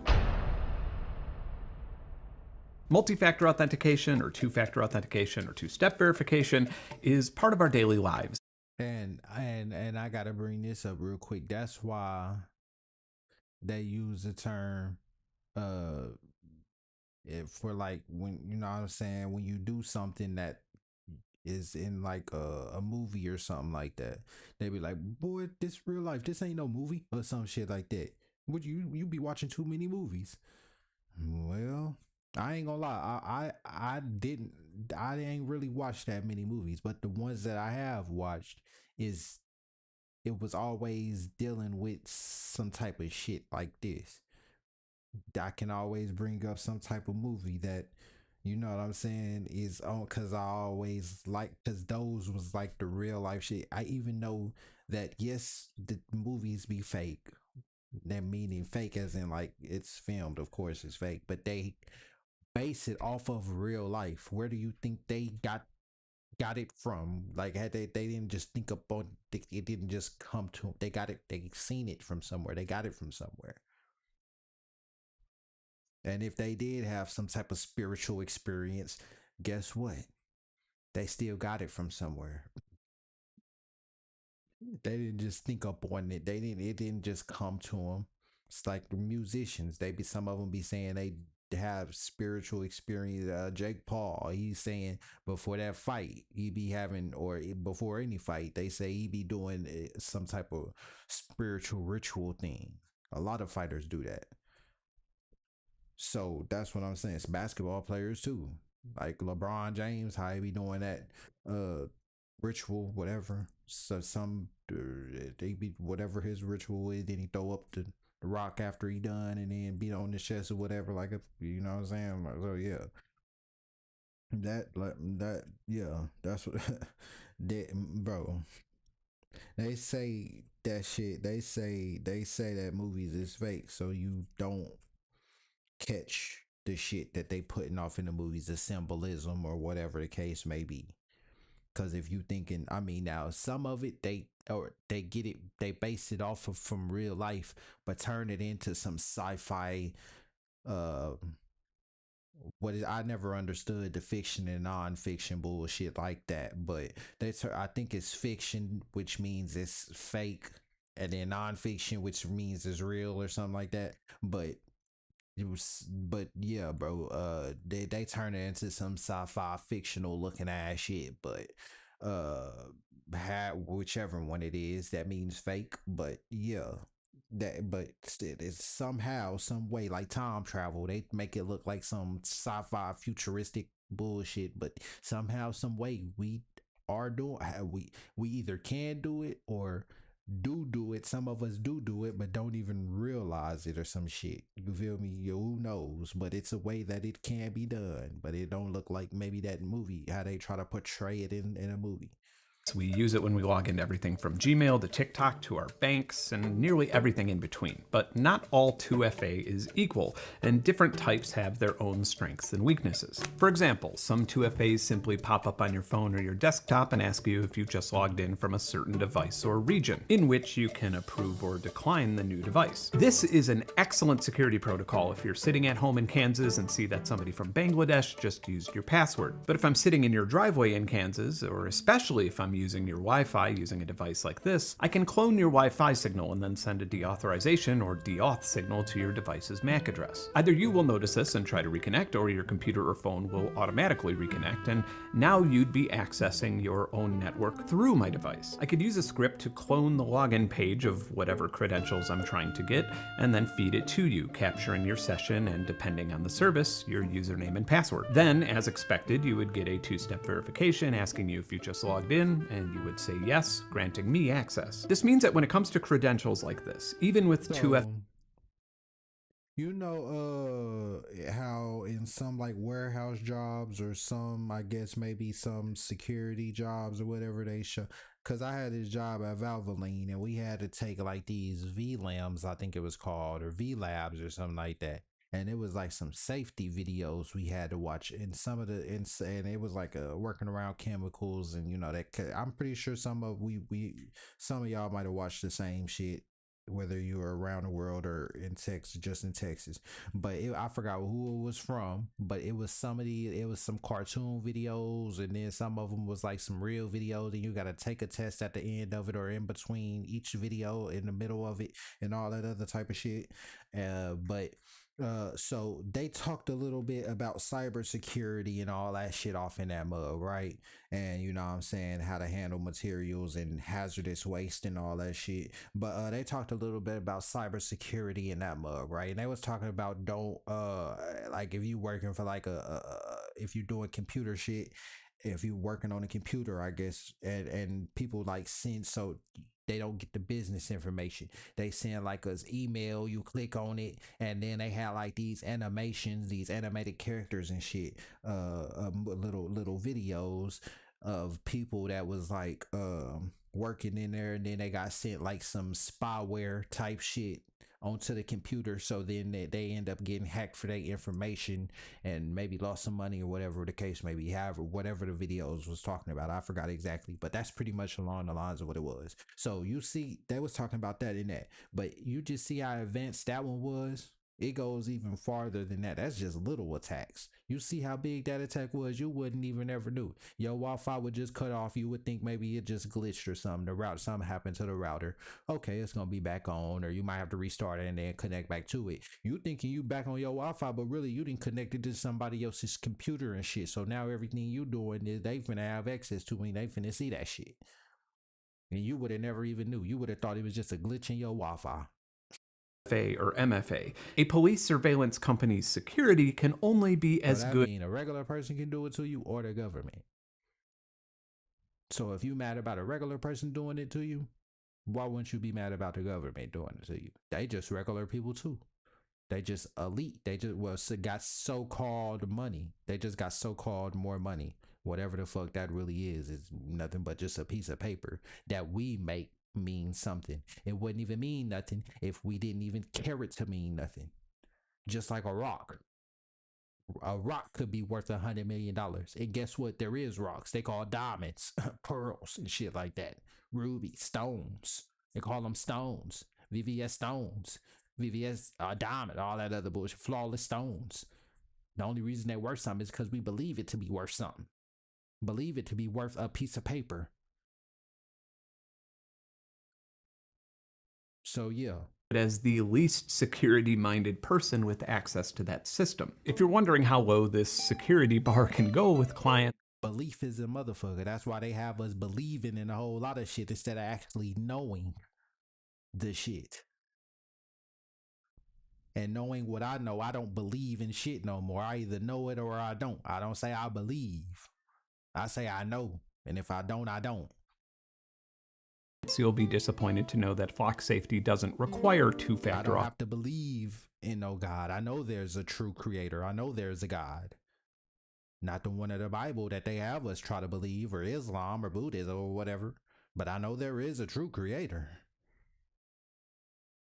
The Almighty, the All-Powerful. I know there is something beyond our scope of measure that's unfathomable, that you can't even put no words on. But not the one that they trying to put up on us.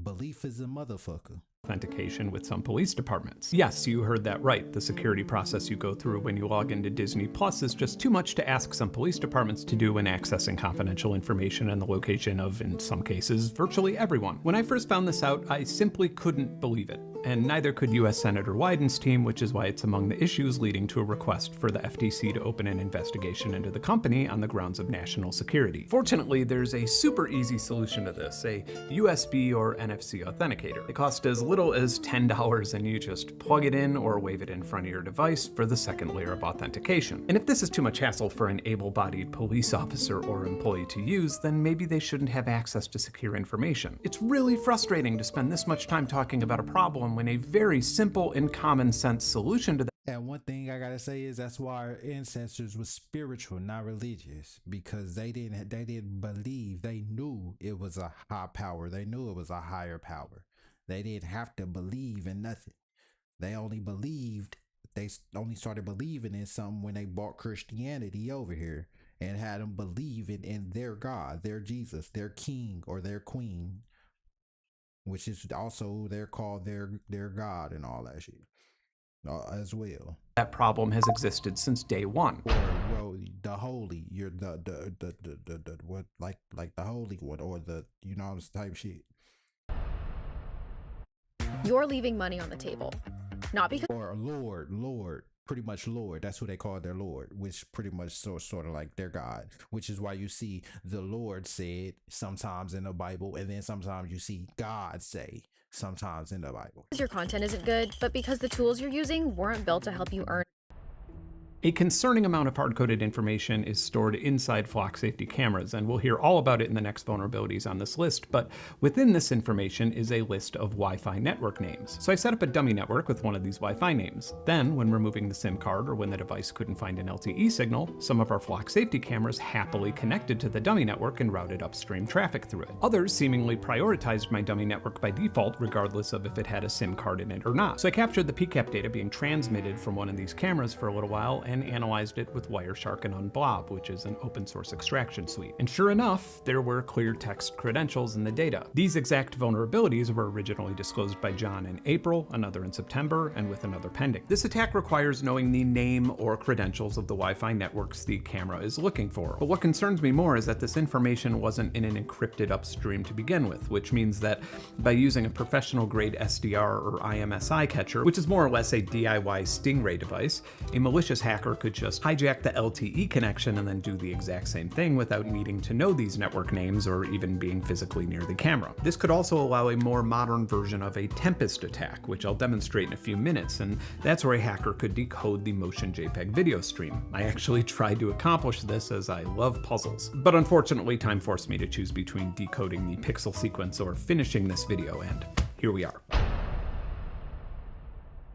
When I recreated John's research on these devices, as previously shown, it was as clear to me as it was to John when he first discovered it that they inadequately protected credentials, API keys, passwords, and more. As I mentioned, the GainSec blog and the papers have a lot more details on this for the technically minded, but I'm going to use this segment to talk about some of the other troubling things that were found stored in the camera. On Flock Safety's website, it is stated that they do not capture or record data of people, but only vehicles. They also state that data and footage is encrypted throughout the entire life cycle, and that data is automatically removed from devices after 7 days. Speaking for myself, when I recreated John's research across multiple devices, I confirmed exactly what he was seeing. If Flock Safety's cameras in the wild are operating.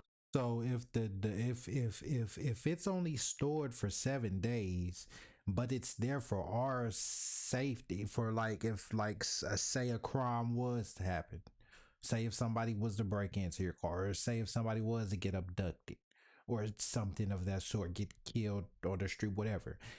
But it was like 14 days later, or they say for 7 days, it was 8 days later, so that the footage got deleted. Now, I'm pretty sure it is stored up in the cloud somewhere, and if they wanted to, they could access it, but they tell us it's deleted. Well, ain't it supposed to be there for to catch if something happened to, or for it to catch the criminal, whatever happened? You feel me? But it gets deleted after 7 days, so that means the footage ain't there no more, which it probably still is, but they just tell us it's not. But yeah, bro, that shit crazy. Rating like the ones we researched, this would be a clear contradiction. So what is it really used for? So if you don't, if you still buy into this, that what they say the cameras is used for, but you just heard that they delete the footage after 7 days, which really is supposed to still be there if it happened, but they still trying to catch it, but they didn't know it happened, but they finally caught up to it, like let's say 8 days later. But they can't get it now because it's not there, it's deleted. So my question is, if it's still what, if you think it's what is it used for? Like that's my question. Like if you don't think it's no conspiracy shit behind it, then what it would it's no way it's really used for us, for our safety. To their statements. Firstly, when I moved in front of the camera, the radar module triggered the camera module to take a picture of me. Then the onboard AI looked for a license plate and didn't find one, but it stored the image anyway to a separate folder. Now this doesn't seem to target people. It will also take a picture of my hand if I move in front of the lens, or a picture of my desk if I move the device. But what I observed were the devices intentionally saving the footage, not erasing it. Secondly, throughout the entire process of verifying John's research, I didn't crack or decrypt a single thing. Any of the information, footage, or data that you see or hear about in this video was unencrypted at runtime. And finally, when going through the files and temp folders of the Falcon cameras, we absolutely found images older than 7 days. In fact, John found stored images that were captured when the camera was triggered inside the factory where the device was made. So hypothetically, this suggests that if you had a camera deployed and pointed at your front door, one could access this data and figure out when you entered or exited your house. We have got to the point where literally anybody can build a fully working app without knowing how to code. This is Base 44. This is For about as long as modern search engines have existed, so has dorking. So Googling looks like this, and dorking looks like this. And if you're really well versed in dorking, you'll start finding things that weren't necessarily intended to be public. I'm a pretty solid dorker, and I use it constantly for researching videos like this one. Josh, however, is a legitimate expert at dorking. So I'm Joshua Michael. I'm technology obsessive, and I founded NextNet AI, which is a all-source intelligence firm focusing in privacy and personal cybersecurity. This is the exact Google search I used to find an exposed flock safety demo site, reveal how their system traces cars, maps patrol vehicles, and can soon build full investigation profiles on people. At first glance, it was a UI demo site meant to just show off how cool their buttons look. As I looked deeper, it contained 5,000 lines of source code for a search platform, and buried in the code was a live API key. And an API stands for Application Programming Interface, which basically allows a computer to contact another computer without having to deal with all the clunky things like user interfaces and buttons. The confidentiality of API keys and tokens like this are sometimes more important than things like usernames and passwords, because in many cases, the token alone grants you the same access but without front-end security measures like CAPTCHA or two-step verification. And it had access to over 50 private layers that I didn't dare touch because I'm too handsome for prison. I used open source intelligence to see what data is stored in ArcGIS. Let me show you some of the things I found that police departments and flock safety are storing on ArcGIS. This flock safety map, it's obviously a demo, but it shows that they'd store registration data. So names, emails, how many cameras, and a field to attach files, whatever that may be. Carrollton Police Department, this is no good. The exposed API key may have granted us access to track live patrol car locations. Also on the naughty list is Aurora, Colorado, or maybe Flock Safety. I don't actually know who owns this map. It's Flock Safety, leaking another ArcGIS layer with officers' names, phone numbers, emails, and even their expected patrol areas. This is the worst one, coming out of Dallas, Texas. A map layer with 6,000 records of hot list alerts containing license plates, the reasons why they're on that list, the exact location detected, the camera that caught them, and the time that they went by. Anyone could Google, find this map, and trace these people's movement patterns. And you telling, look, anyone can do it. And you telling me this information is right there. They know where the stolen vehicles at. It's tracked already. It's right there. But they still ain't gonna do nothing about it. Cause they don't care. They don't really care about us, bro. The government, the police ain't really there for our protection. They're there to keep us in check. Just like in this on the plantation. They wasn't there for our protection. I mean, they might be there, yes, to stop off if some people come and try to take us, because that was our property. That was their pretty much their money maker. We was their money maker.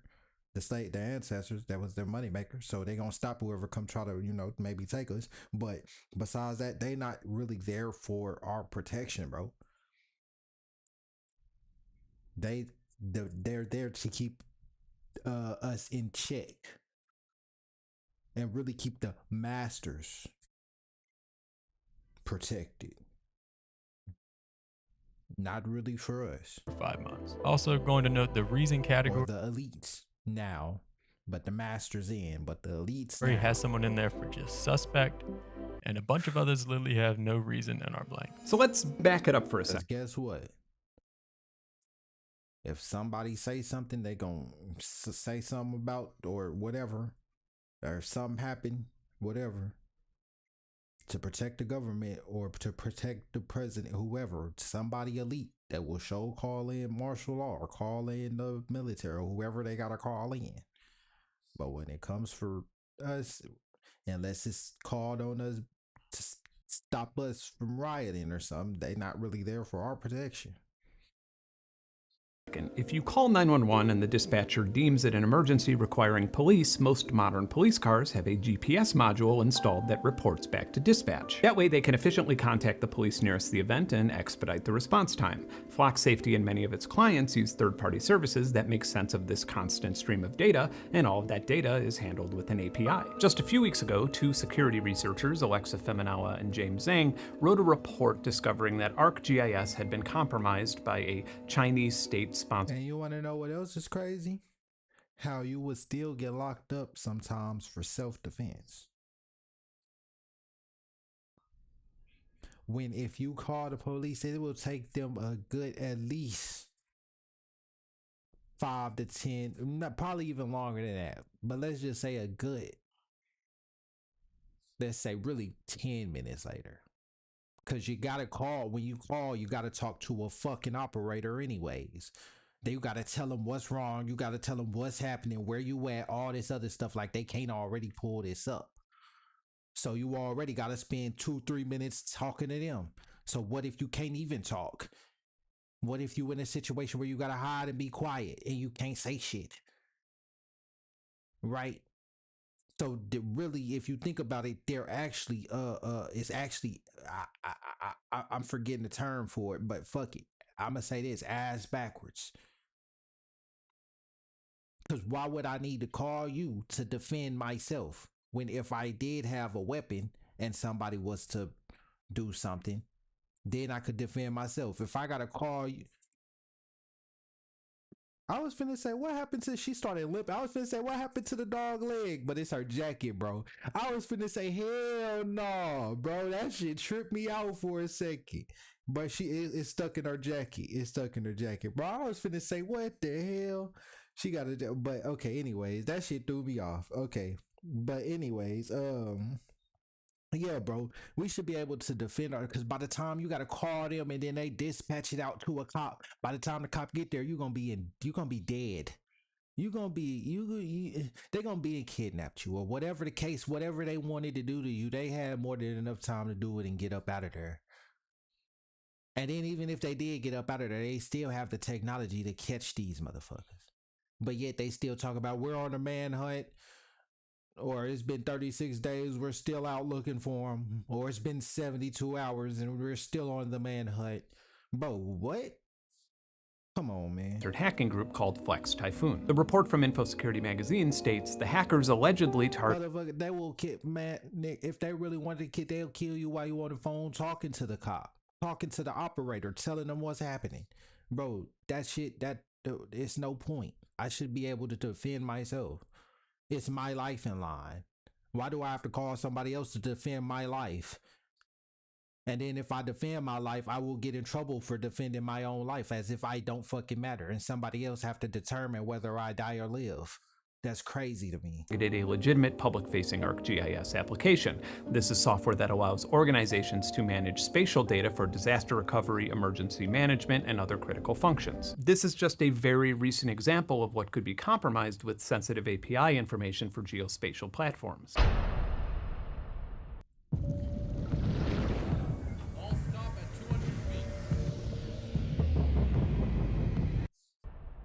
This is probably in real. I gotta throw this in there too, because they use mass shootings and mass killings and shit like that as well to take away the gun rights and say we need more surveillance in this case of the video, keeping it on track with the video, but that they use this type of stuff to say we need this or say we need that when really we don't. It's them planning this to put infected whatever they want. world scenarios the least concerning vulnerability in this video, but one of the most fascinating ones, and very few consumer or security cameras, displays, or network manufacturers have the means or know how to test for it. At some level, this device that you're watching this video on is leaking non-ionizing electromagnetic radiation. And if the R word is unsettling, non-ionizing means no DNA damage. Phones leak it, monitors leak it, microphones leak it, camera modules leak it, most modern electronic devices leak it. But some of these leaking electromagnetic waves are resonating and modulating in parity with the signal, and if you can isolate the resonating frequencies, you can, with a lot of trial and error, decode the signal, or in other words, spy on the device. The Tempest attack is something that the CIA and NSA used and experimented with ever since World War II, which is how it got its cool-sounding name. Back when we all used CRT televisions and monitors, there was generally a whole lot more. Because if I am getting comments, I don't know why my chat ain't popping up. It was at one point, but I don't know why it ain't no more.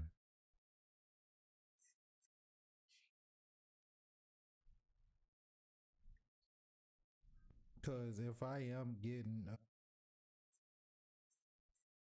okay, so yeah, I'm gonna keep that right there. Or RF leakage, so it was a much bigger risk to national security. These days, a practical Tempest attack would involve some time finding and decoding the signal, and then placing an RF bug on or near the source, which could transmit the data remotely. You need a software-defined radio with a lot of bandwidth, RF probes, a directional antenna, and a spectrum analyzer. On the newer Flock satellite cameras, I noticed that there was an unusual amount of RF leakage coming from the camera module itself, the proprietary coaxial port, and the 8-pin DIN port on the back. Initially, using an RF probing kit, an oscilloscope, a spectrum analyzer, and a hack RF, I was able to isolate a few various ranges of modulated signals. Then I brought the camera into another room to rule out localized interference and tested these signals as well as common integer quotients of those frequencies. Using an RF probe, I found an exploitable leak between 592 and 594 megahertz. Then, using a periodic log antenna and a 20 decibel low noise amplifier, I was able to point the RF gun at the device as far as 6 feet away and make out what the camera was capturing. In this case, me. Obviously, the quality and lack of color leaves a lot to be desired, but that's just because the software-defined radio I was using to pick this up just didn't have the bandwidth for that kind of quality. If someone were to use a professional-grade multi-channel SDR board with higher resolution sample rates, the quality of the Tempest attack output can be nearly as good as its source. But due to the high cost of equipment and the knowledge and time required to execute an attack like this,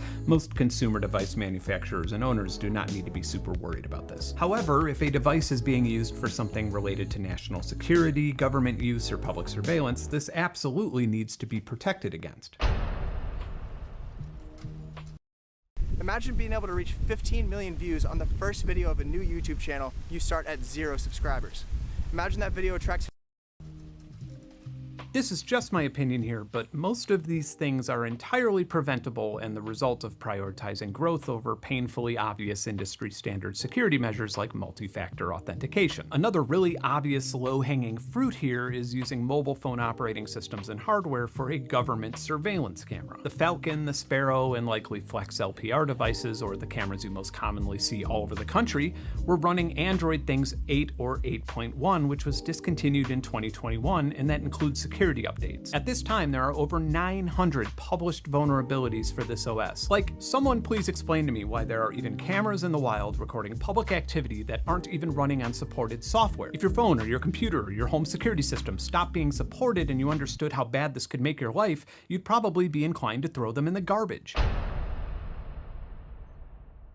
The way this is supposed to work is when you discover a vulnerability, you attempt to reach out to the company and you give them a 90-day window to release a patch. No shout-out, reward, compensation, or bounty is required. However, after those 90 days pass, the discoverer can then post a detailed write-up. Alternatively, some go the bug bounty route, where you report it and get a monetary or reputational reward. However, as explained by John and Josh, this route has commonly started to include non-disclosure agreements. This means that even if the company decides not to pay a reward, the discoverer cannot legally disclose the issue publicly. So they did offer me a bug bounty. It wasn't very specific, and it included an NDA prior to knowing anything more. I don't think you're going to improve cybersecurity as a whole through not talking about it. Early February, I reached out. Yeah, I disclosed, I want to say 7 to 12 vulnerabilities maybe.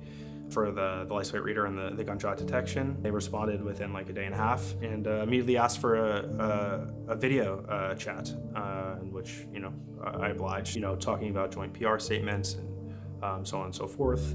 What ended up happening was they released a PR statement about a month and a half before the 3 months ended, so pretty fairly quickly, without telling me, without referencing me or referencing the issues that I ended up publishing. They also never gave me any confirmation that anything was fixed. There's something really unnerving about going on record with legislators or media and talking about national security. I don't fully understand what defines a threat to national security, and it seems like the type of topic where you don't want to make any mistakes. So I just didn't mention it and kept that term out of my mouth, and I just provided our research to those who could. And according to Oregon Senator Wyden and Illinois Representative Krishnamurthy, well, in their words, Flock has unnecessarily exposed Americans' sensitive personal data to theft by hackers and foreign spies.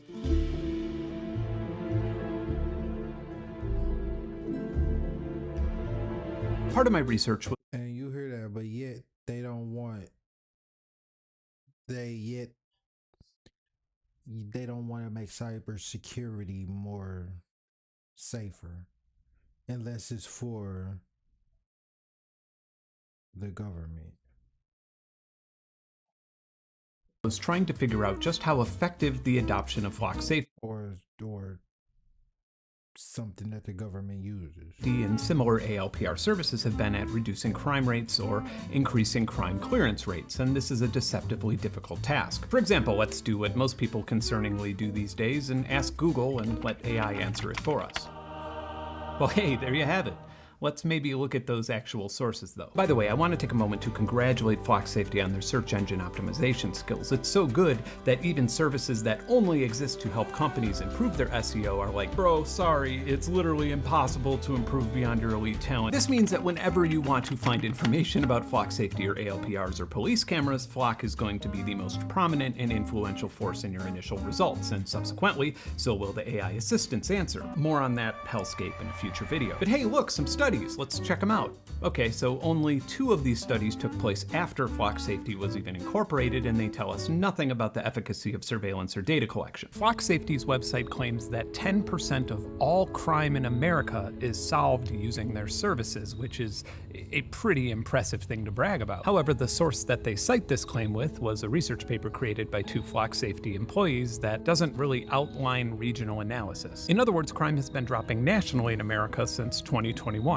Even in the last year. The first thing that I personally would want to look for is a crime rate and clearance comparison between cities that use Flock Safety services and cities that... Hold on, let me go.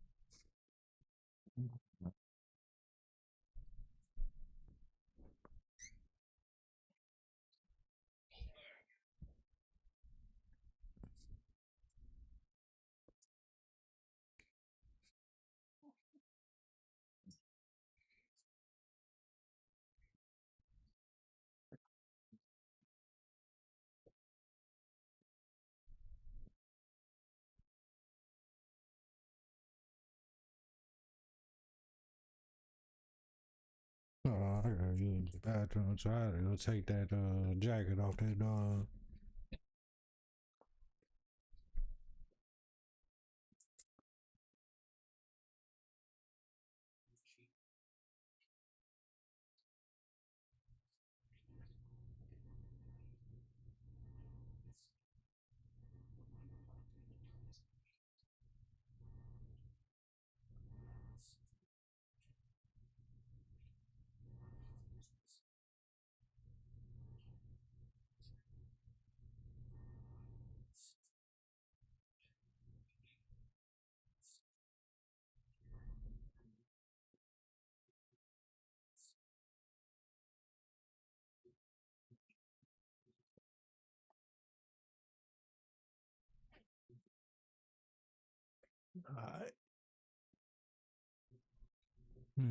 do not. And when you do it that way, it's extremely difficult to find any meaningful changes related to surveillance technology in general. But there have been other studies not directly related to the surveillance industry. The National Policing Institute did a multi-site evaluation and said that license plate readers can improve public safety, but the technology's impact depends on its implementation. It could just be me, but this sounds quite a bit different than what Flock's CEO is saying. Over 5,000 cities leverage Flock to solve north of 14% of all crimes in America. But Flock's story is an Atlanta story.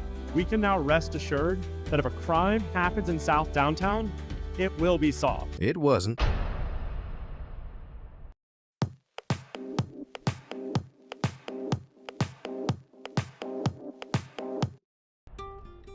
In 2023, the Berkeley Police Accountability Board did some data diving and found that ALPRs in other California communities were sometimes more correlated with increases in vehicle theft and lower crime clearance rates. In the case of Bakersfield, California, it was only after ALPRs were installed when the city rose to have the highest motor vehicle theft rate in the United States. The board also noticed that Flock Safety had claimed their services were responsible for a 33% decrease in motor vehicle thefts in Vacaville, California, but were citing data from years before the cameras were even installed. Which brings us to Oakland, California, and in full transparency, I've been informally consulting with and sharing some of this research with their city council, who had just delayed a vote on a $2.25 million expansion to its Flock Safety network. Flock Safety's public website claims that their services have helped Oakland's violent crime clearance rate rise by 11%. Not bad. Well, actually kinda bad, because they failed to mention that violent crime decreased by 19% in that period, which is on par with the FBI crime stats for the entire country. They also conveniently failed to mention that in 2023, Oakland had a violent crime clearance rate of 3%, and that was later acknowledged as an error by the police department themselves, and this was a pretty big news story last year. And the Oakland Police Department were the ones to acknowledge and confirm the error in the first place. So how are so many cities like this failing to call bullshit on these types of claims that may result in millions of tax dollars being spent on these services? This is what I keep running into again and again when researching the efficacy of police surveillance technology. A private business will cite statistics that are often misleading, and somehow nobody from these cities or police departments seem to have actually validated the information quoted in the sales pitches. So we know that they put out misleading information on purpose. They know probably, or they may not know, but they higher ups may know, like the chief or, whoever. They know. Somebody knows, but they tell them they don't know or don't let them know really what it is. You feel me? So somebody knows, but they put out misleading information on purpose. Or they may get somebody who really don't know what's going on so they can tell you their version, which is also still misleading because they don't even really know what's going on. So all they can do is speculate and guess still too, unless they really know what's going on or got the evidence to show what was the, you know what I'm saying? But if they do, then, and it's something they don't want people to know, then there's a chance that people ain't gonna know it because they're gonna either buy that information, buy the person, or blackmail the person, or just take them out if they don't choose any of them options. They might just take them out.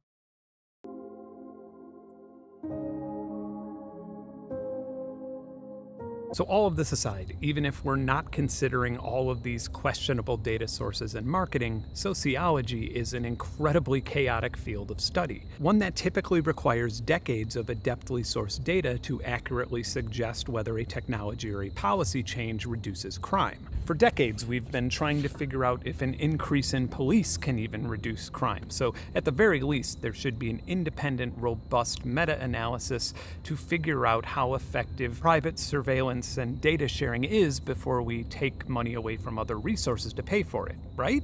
And without getting too philosophical here, it is worth considering for a second that catching people committing crimes is very different than total antisocial or criminal events. Like a thief or a serial killer or a drug dealer or a drug addict is not going to see a bunch of police cameras and then just tap out from crime and become a plumber. They're just going to commit crimes in a more obfuscated way, which more often than not complicates the process of finding a reformative solution. By the way, what an exhausting amount of sociology studies have figured out over the last 50 years is that high levels of surveillance drastically decreases well-being, morale, and even workplace productivity. If you think about that for a moment, it shouldn't really surprise anyone. If you have a job where you think your superiors are constantly watching you and judging your every move, you'll be concerned with appearing to be productive. And guess what? Even if you do hack some governmental shit, they gonna either get you to try and work for them, and you know what I'm saying, you hack other people's shit or do whatever they want you to hack. You feel me? Hack whatever they want you to hack. Or if you choose no, because there's what I think it's like white hat hackers or black hat hackers, something like that. Of course, the white hat hackers is the good ones, and the black ones is the bad ones. But if you want to be a white hat hacker, which is the ethical hacker, you feel me, that's like coding, getting a regular like cybersecurity job or some shit like that, or just doing, you know what I'm saying, that's, you know what I'm saying, doing it, you know what I'm saying, oh, some shit like, you know what I'm saying, helping, you know, the government, the police, or whatever. But then the black hat hacker is, of course, the bad hacker, which is the ones that try to hack, like, say, Anonymous. That was like black hat hackers, Anonymous. You feel me? Because they would go after the government instead of try to help them, type shit. That was the bad hackers. So they painted them as, you know what I'm saying, type shit. So, yeah, it don't even so-called hackers be hacking, boy. They will get anybody if they listen. Like I said, this was never made. None of this was ever really made for us, anyways. It was governmental technology, psyop technology. Instead of learning and developing your skills at your natural speed. Or consider this recent study that strongly suggests that high levels of surveillance causes a steep decline. They had a different agenda behind it for why they given it to us. It's pretty much some science experiments and getting us closer or getting them closer to their end goal agenda. Voluntary visual processing, meaning that it quite literally impairs the brain's ability to process and recognize human faces. And once again, this is one of those things that you hear and you're like, what? But when you think about it, it's not all that surprising. When you feel like you're in an environment where you are intrinsically not trusted, you're going to be far less likely to make friendly or meaningful social connections with others. And I'm sorry, but that just doesn't sound anything like a safe environment to me. And that's on top of an exhaustive amount of studies outlining exactly how and why increased surveillance decreases well-being and mental health. But some people seemingly only read the studies conducted by companies trying to sell them something. These days, everyone's looking for a remote job. Here's how you can also land one. First, head over to remotejobs.io. Meet Mike Johnston, the mayor of Denver. At first, it seemed like he had the same careful agnosticism about flock safety cameras that many researchers have. Our flock cameras are shut off to every federal agency, everyone outside the state of Colorado, everyone outside the city and county of Denver, and no one can access them other than Denver Police Department officers. You could interpret all of the research that I showed you in this video however you like. But yet they still can't catch nobody. And don't even get started on Denver. What the fuck? Don't even get started on Denver, bro. Cause that's where the mother I think Denver is finna be the new capital or something like that. That's why Washington D.C. ain't they don't say the capital no more. There's a conspiracy like that.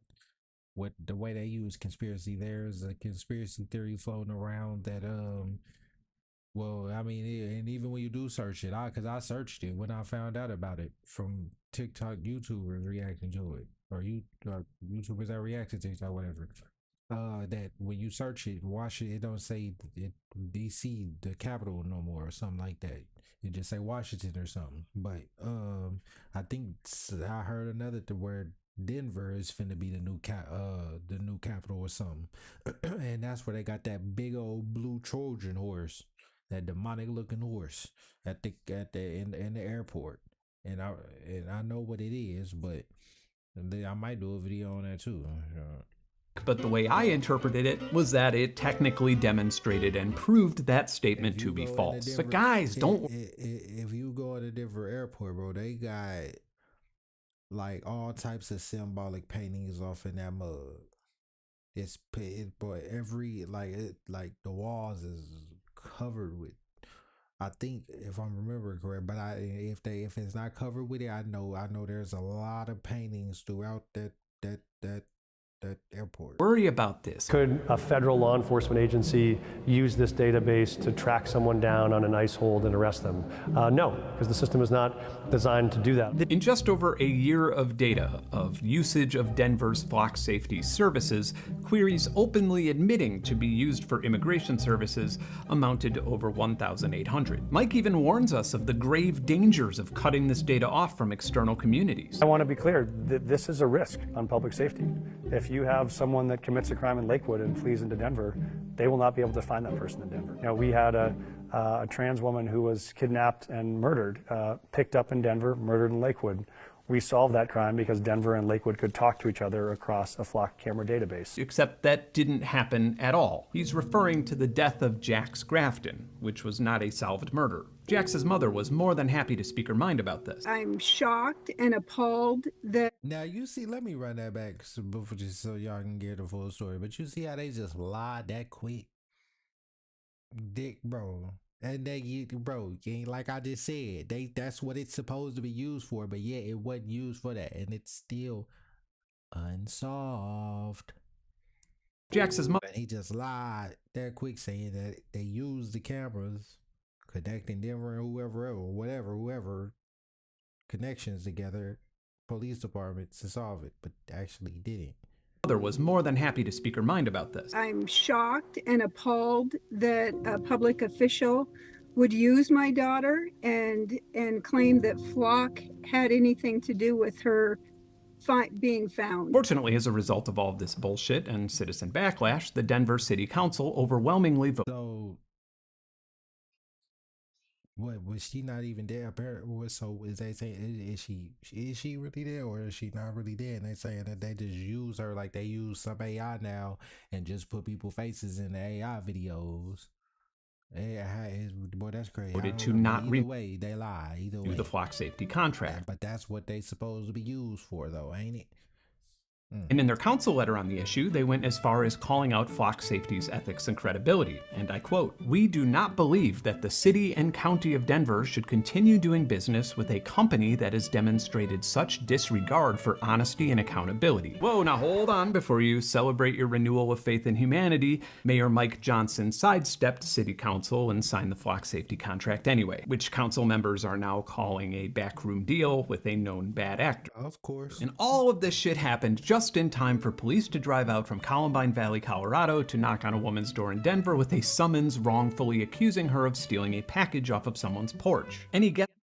They can do that, but they can't, bro. Oh my goodness. You see what I'm saying, bro? And I done put in a couple other videos. I done used some other examples as well, bro. But that's crazy. This is on what technology they're citing as evidence? Flock cameras. You know we have cameras in that town, and you can't get a breath of fresh air in or out of that place without us knowing, correct? To be fair, that seems like a pretty safe prison city. While the officer refused to look at the overwhelming dash cam, porch camera, and Google Maps evidence exonerating the woman, fortunately, the police chief eventually did. But this makes one ponder. What's the result when this happens to a 19-year-old black dude? You, just you, building your app on base 44.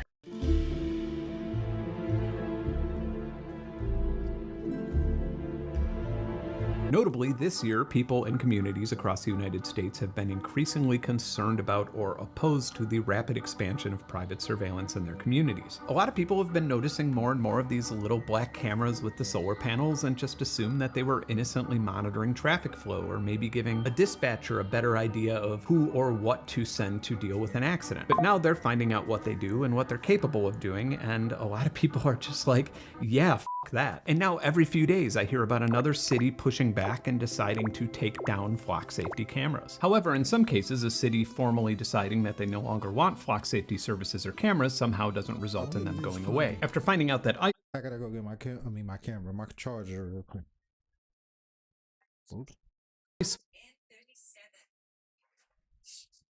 was using their cameras without their knowledge or consent, the Chicago suburb of Evanston decided that they wanted them removed. So Flock Safety then reinstalled most of them. And since you can't own a Flock Safety device, only lease it, the city or police department would be handling and potentially damaging private property when removing them. So now Evanston, Illinois is spending tax dollars on legal expenses for cease and desist letters and covering the cameras with plastic sheeting to protect residents from being tracked by them. But my previous video about this topic came way too late. Organizations like Lucy Parsons Labs and Sassy South have been pushing back for years. Another great example, Will Freeman, who's a software engineer who started DFlock last year. Around a year ago, I was taking a road trip from Seattle to Huntsville, Alabama, and I ran into so many of these along the way in these like really small towns. I wanted to do what most cities weren't doing and actually tell people what these things are, where they are, and how many there are. Will is more or less simply trying to keep a map and publicly accessible record of deployed cameras. I think this is something that both local governments and Flock Safety should already be doing, and you'd probably have a... Make sure my camera's still good. Actually, no, it's not.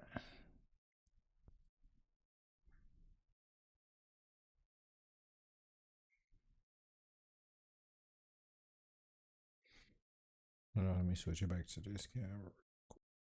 Yeah, I gotta put them on there. That's a little better, but all right, let's get it though. Hard time finding anyone who disagrees with that, right? I'd never gotten a cease and desist before. But luckily, before this even happened, the EFF reached out via email and just said that they were there if we needed anything. So I reached out to them, and then they were able to send a response, actually 2 responses, because their lawyers sent another letter back saying basically like, we don't care, we think you're wrong anyway. Flock's cease and desist here was pertaining to trademark, which in my opinion seems like an absurdly frivolous way to try and bully someone to take down a website that simply provides the public with some transparency about surveillance that their tax dollars pay for. But Garrett Langley, the founder and CEO of Flock Safety, doesn't see it this way. And then unfortunately there's terroristic organizations like DFlock, whose primary motivation is chaos. They are closer to Antifa than they are anything else. I mean, where do you even begin with this? Firstly, if you're going to live action roleplay The Dark Knight, at least watch the movie up until the point where Lucius Fox and Batman both agree that their mass surveillance system is grossly unethical and intentionally destroy it. Secondly, using buzzwords like Antifa doesn't exactly invite rational or good faith discourse. You trolled this guy with legal demands and then publicly accused him of being a terrorist. But the key takeaway of this interview for me. But that's why we have a democratically elected process, right? Like we're not forcing Flock on any. Hold on, my camera look a little lopsided real quick. Is it lopsided?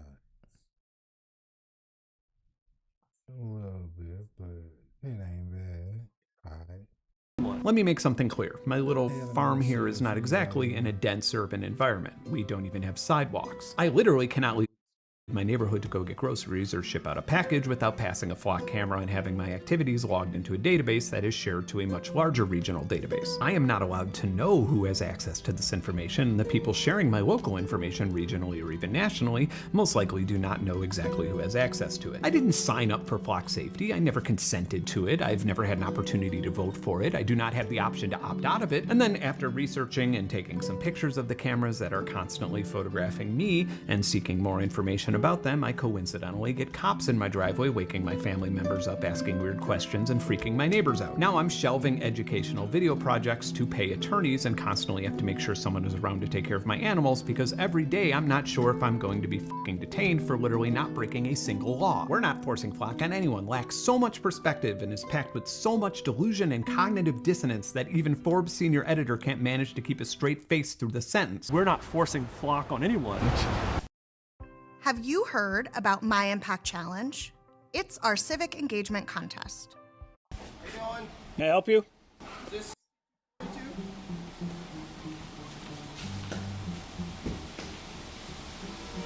Here are just a few of the many strange events regularly happening at Ben's home and lab this month that may or may not be associated with this video.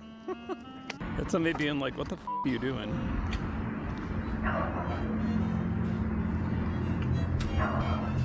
Literally all the neighbors are freaked out. I think he's just recording video. Would it be illegal if I took my out? Let's just be honest for a second and state the obvious. These cameras aren't exactly little impenetrable fortresses. They're plastic Android cameras and compute boxes mounted 7 feet off the ground with hose clamps. And in many cases, they can be found in semi-rural areas where one has trouble finding a stop sign that doesn't have bullet holes in it. And there are a whole lot of people who absolutely despise these cameras, but we're being patient and we're taking the high road. We're asking our local, state, and federal governments to not throw our tax dollars at a fast-scaling tech startup before adequately researching the risks and rewards, and especially before vetting the hardware and software services that are harvesting our information. It might seem like my research and videos on this topic are anti-flock, and to some degree, because of delusional shit like this, they are. But we also shouldn't deny that there's a long list of companies trying everything they can to take flock safety's place on the leaderboard. If somehow we all woke up tomorrow morning and flock ceased to exist, another startup would quickly be in their place promising to help police solve crime in exchange for taxpayer money. But do you want to know what I find absolutely outrageous? That over 80,000 surveillance cameras were installed all over the country, and I'm not aware of a single public audit of the devices, the services, or the technology. And if there was, they would have found the exact same low-hanging fruit detailed in this video. And that's the big difference here that we need to constantly be acknowledging. Your government supposedly exists to keep order, security, and safety for society. Flock safety exists to make money. They're not a charity, they're a $7.5 billion tech startup reportedly preparing to launch an IPO. And by far, their biggest investor is Andreessen Horowitz. So this is pretty simple stuff. Should we trust civilian data with a company who is partially controlled and funded by Andreessen Horowitz? Well, let's see. Mark Andreessen was a board member of Facebook during the Cambridge Analytica scandal and was one of the people on the hook for over $8 billion in privacy violation settlement. A16Z's portfolio company, Coinbase, exposed sensitive information of 69,000 customers. Even the A16Z website itself had flaws allowing hackers to view sensitive information about their portfolio companies. There's so much. What else? LendUp was shut down in 2021 for repeatedly breaking the law and cheating its own customers. TELUS deceived their customers into thinking that they were putting their money into FDIC-insured savings accounts. Wise was involved in funding Hamas and pig-butchering crypto schemes. But no, I'm sure this time it'll be fine. I'm so sure that it'll be fine that I'm not even going to look under the hood. I have an idea, and it's a pretty obvious conclusion to all of this, and I think it's an idea that anyone watching this can agree on, well, except for maybe the people invested in government surveillance, but hear me out. If a private company wants to offer services to the government that are related to national security, public surveillance, or processing data that will be used within the public justice system, they will have to pay an application fee and provide access to any hardware or software that they intend to put in public. This application fee will hire a small team of independent security researchers who are vetted and unaffiliated with the services or products that they're researching. This team will essentially do exactly what we did in this video, but with adequate resources. If problems are discovered, CVEs will be published and responsible disclosure will be followed, which would presumably help the company tighten things up without having to pay bug bounties. And if no major problems are discovered, then the company will receive a rating that will be valid for 1 year until they have to renew their vendor license and get a less intensive inspection. This is not too much to ask. You can't open a hair salon without a license. You can't keep a McDonald's open without a health inspection. You can't legally drive a car past a flock safety camera without taking a routine driver's test and having a vehicle that passes basic safety requirements. This is an apolitical, common sense solution to a really big problem. I'm going to formally propose it to legislators I'm in contact with, and I think it'd be really useful if you wrote, emailed, and called your representatives, senators, and state attorney generals proposing the same thing. I don't believe that humans are intrinsically right or left, but if you haven't noticed, finding objectivity in the media right now is like being... I'm telling you, we need to do something instead of just letting this stuff happen, because we see doing nothing ain't working either. So we need to start maybe doing something. That would maybe be the smart idea.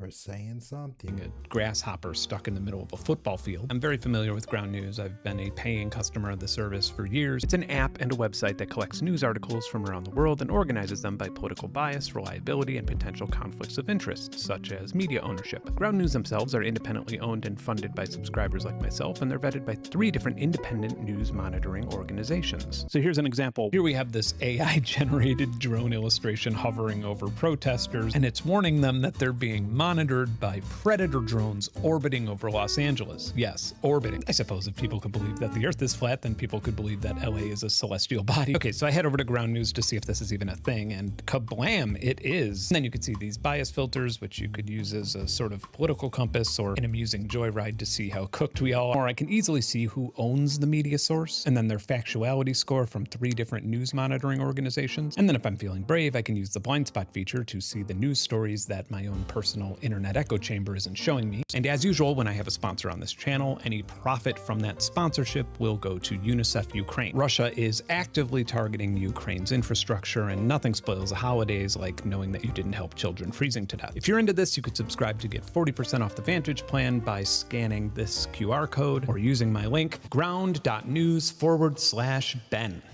If you're a producer who hates AI, this plugin might change your mind. This is Reimagine in CoProducer. You can take any sample.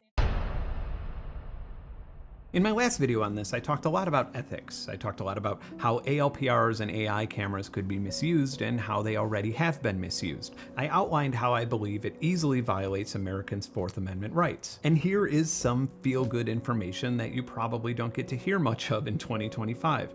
This is a completely nonpartisan issue. One could use this type of surveillance to track people that ICE intends to capture or deport, or one could use this type of surveillance to track ICE to sabotage and warn people about raids. It could be used to track a woman leaving her state to get an abortion. It can also be used to track someone driving around during a lockdown during a pandemic. There is no civilian anywhere who is always 100% aligned with their government throughout their entire life. If mass surveillance sounds good to you today, then it probably wouldn't have sounded good to you 5 years ago, and I guarantee you that it won't sound good to you at some point in the future. This isn't a right versus left thing, or a Republican versus Democrat thing, or an... And I hope this video got you on the leaning side of that it's not okay. At least, and if it is gonna be okay, at least use it for what it's supposed to be used for and not no other agendas, bro. Empathy versus logic thing. It's an authoritarian versus individual thing. Privacy is a form of power that increases your control over your own destiny. And right now, you're at a junction where you're made to be so scared of your neighbors that you might be willing to give up that power. Or you can simply say no. I refuse to pay for my every movement to be tracked by my government through a for-profit company that has... And that's literally what we do. We pay for this. We pay for our own demise. Literally. We don't even have to pay taxes, but yeah, we pay taxes. So all this stuff can happen to us that we end up complaining about in the long run anyways, when people been trying to tell you, conspiracy theorists been trying to tell you from the get-go that this is what that's gonna happen. Okay, when it come, okay, don't do it. Okay, then people end up still doing it or falling for it, like the COVID shot. People still end up getting it when people told people directly don't do it, still did it, didn't listen. Some people woke up during COVID, woke a lot of people up too.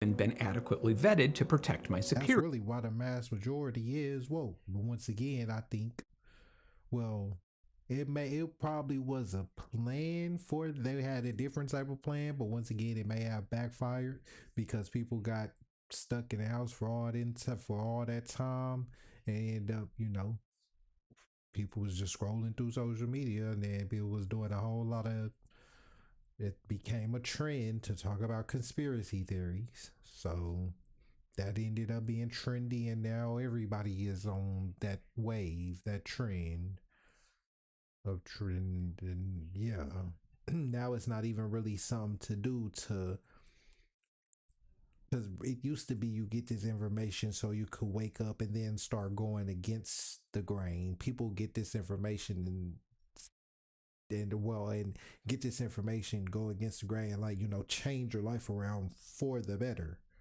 knowing this information. But yet people still go back to doing the same thing or letting the same things happen when this, once again, this information is supposed to make you go against the grain. You still going with the grain, still doing the same thing. Like, I don't know how else to put it. But for this to stop, you need to use your voice and you need to get involved. There are links in the description to show you exactly how to do that. This video is by far the most time-consuming, impactful, expensive, and collaborative product I've done on this channel or with this nonprofit. Obviously, it would have not been possible without John Gainsek's incredible and thorough research or Joshua Michael's determination, ethics, and skill set. If you work in government and listened to that part a few minutes ago about setting up a research team to verify technology vendors courting for government contracts, both John and Josh's websites with their contact information can be found in the description. I also need to thank the exhaustive level of work from Ed Vogel, Sassy, Lucy Parsons Labs, my legal counsel, Albert Sellers LLP, and those incredibly brave individuals who trusted me with information that— Okay, so that's the end of that now. I hope this other video is still on the side. Boom, we gonna watch this. Few things can match the power and possibility of a college education. At Southern Illinois University Edwardsville, turned out to be super. I ain't know if y'all can hear me, but I said might as well watch. I was gonna watch it, so might as well watch it on the stream. See a set of fan camera compared to a camera. Yeah, this is a camera, specifically a PTZ surveillance camera. Now, this is the old cameras we used to seeing. We used to seeing like these type of cameras. Now they bringing in the flock cameras. Sense of scale, here it is compared to a GoPro. It also weighs 11 pounds. There's so much more to this camera than I thought, and it turned out to be super interesting. Heck, I can even see a set of fans in there. For those of you who don't know, PTZ stands for Pan, Tilt, Zoom. You've probably seen these hanging from the ceiling at various retailers. It allows you to reposition the camera remotely and even zoom in. Mine has some interesting history and story behind it. It's a bit of an older model, so it actually outputs analog video. There's a bunch of loose wires hanging out the back, so I'm hoping I can get it to work. I have absolutely no information on this camera. Heck, I don't know anything about commercial CCTV cameras. So where to start? There's no branding at all on the outside of the unit, it's just a plain white dome. But I can see a few stickers on the inside of the camera. This one says Video Alarm Inc. Commercial CCTV product with a date of January 16th, 2007. There's conveniently a model number, but guess what? Googling it turns up literally no results. Even searching Video Alarm doesn't give me an official website. Luckily, there was another model number that I could see. Kind of interesting that there would be two of them, but oh well. That model number gave me some promising results. It looks like this is a camera made by Hitachi that outputs analog NTSC video, can be controlled over RS-232 serial, and runs off of 9 volts DC. So there we go. This is going to be super simple, right? At least that's what I thought. I bought the camera and brought it home, but I got to thinking, what does Video Alarm have to do with this camera? That sticker says it takes 24 volts of AC power, but the camera wants 9 volts DC. So which is it? Well, welcome to the rabbit hole. I learned a lot, and I have to admit, it's kind of interesting. Let's first look at the service manual for the Hitachi camera, and on the cover page, it immediately becomes clear what's wrong. This is just a camera, and has no motors or anything that can move it around. So the whole thing is just a big chassis that a camera is dropped into. Video Alarm makes the dome, the PTZ mechanism, all that, and drops a Hitachi camera in there. It does take in 24 volts, and it must convert it to 9 volts internally. That takes us back to Video Alarm, who deals with assembly and distribution, which I don't know where to go from there. There's very limited information on the surface, but I had the idea to check the Internet Archive. I just typed in Video Alarm, and to my surprise, there were a ton of manuals for PTZ cameras made by Moog Video Alarm. None of them had the same model number as mine, but I clicked on a dome camera that looked similar. There isn't a lot in this manual, but there was a wiring diagram. The wires on my camera and the wires in the diagram had the same colors, so that's promising. But did you catch that? There are 4 power wires.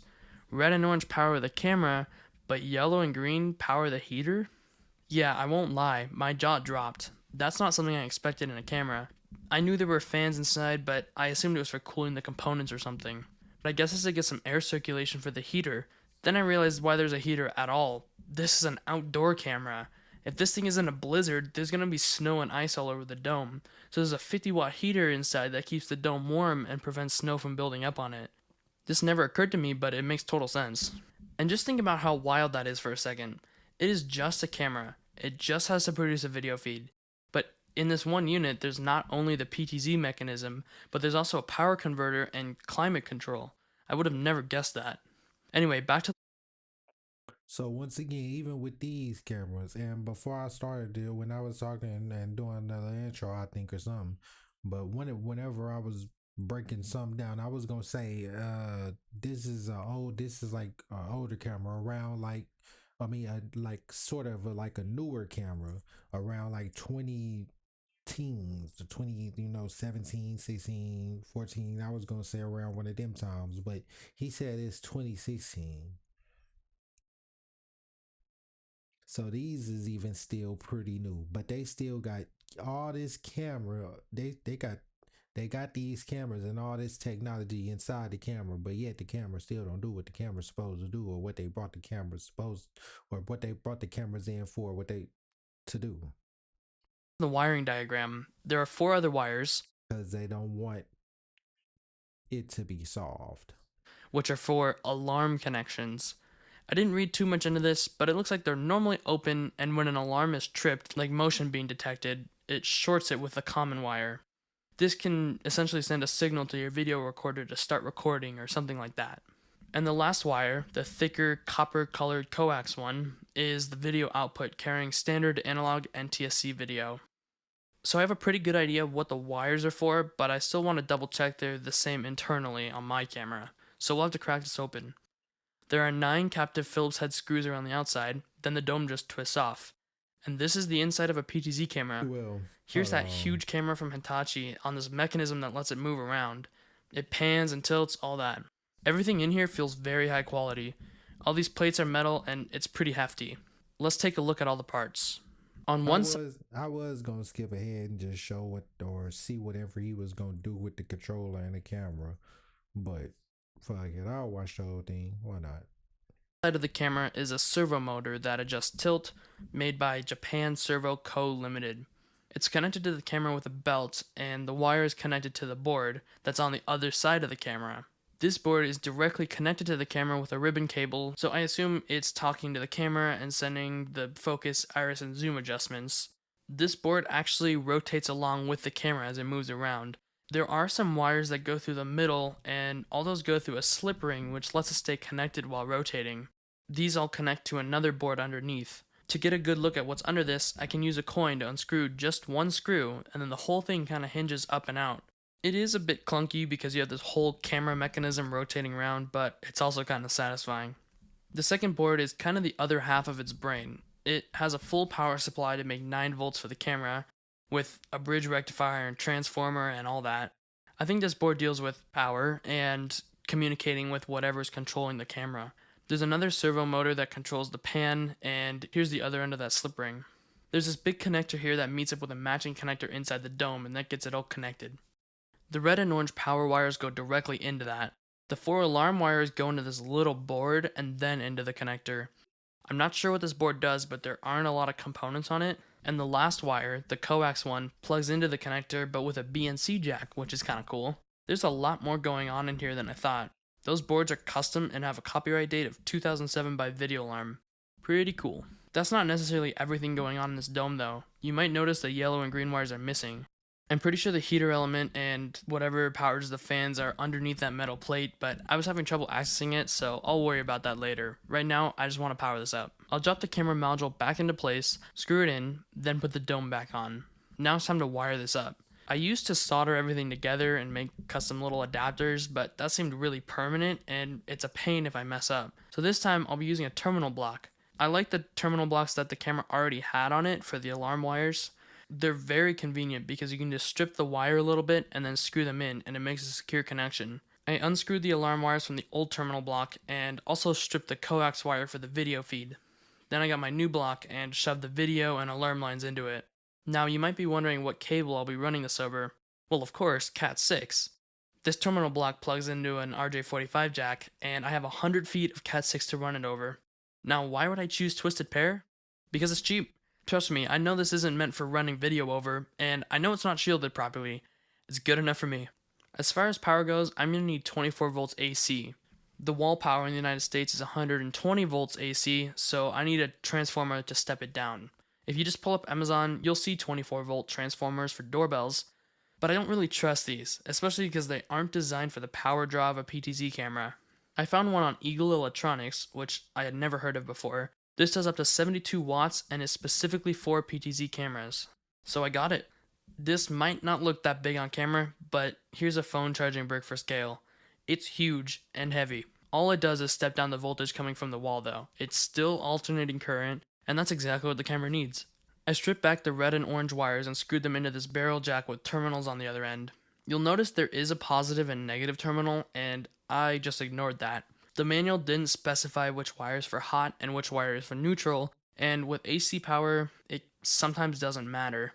I guess this is a good time to say, try this at your own risk. I'm not an electrician, do your own research. It's also a good time to thank my Patreon supporters. Their support helps me get stuff for these videos like this transformer or all the other parts I needed. This video doesn't have annoying mid-rolls or sponsorships, and that's thanks in part to these people. If you'd like to help the channel, I have it linked in the description and it starts at $2 a month. I would really appreciate it. Now that we have our connections, I think it's time to fire this up. In case it literally did go up in flames, I took it outside.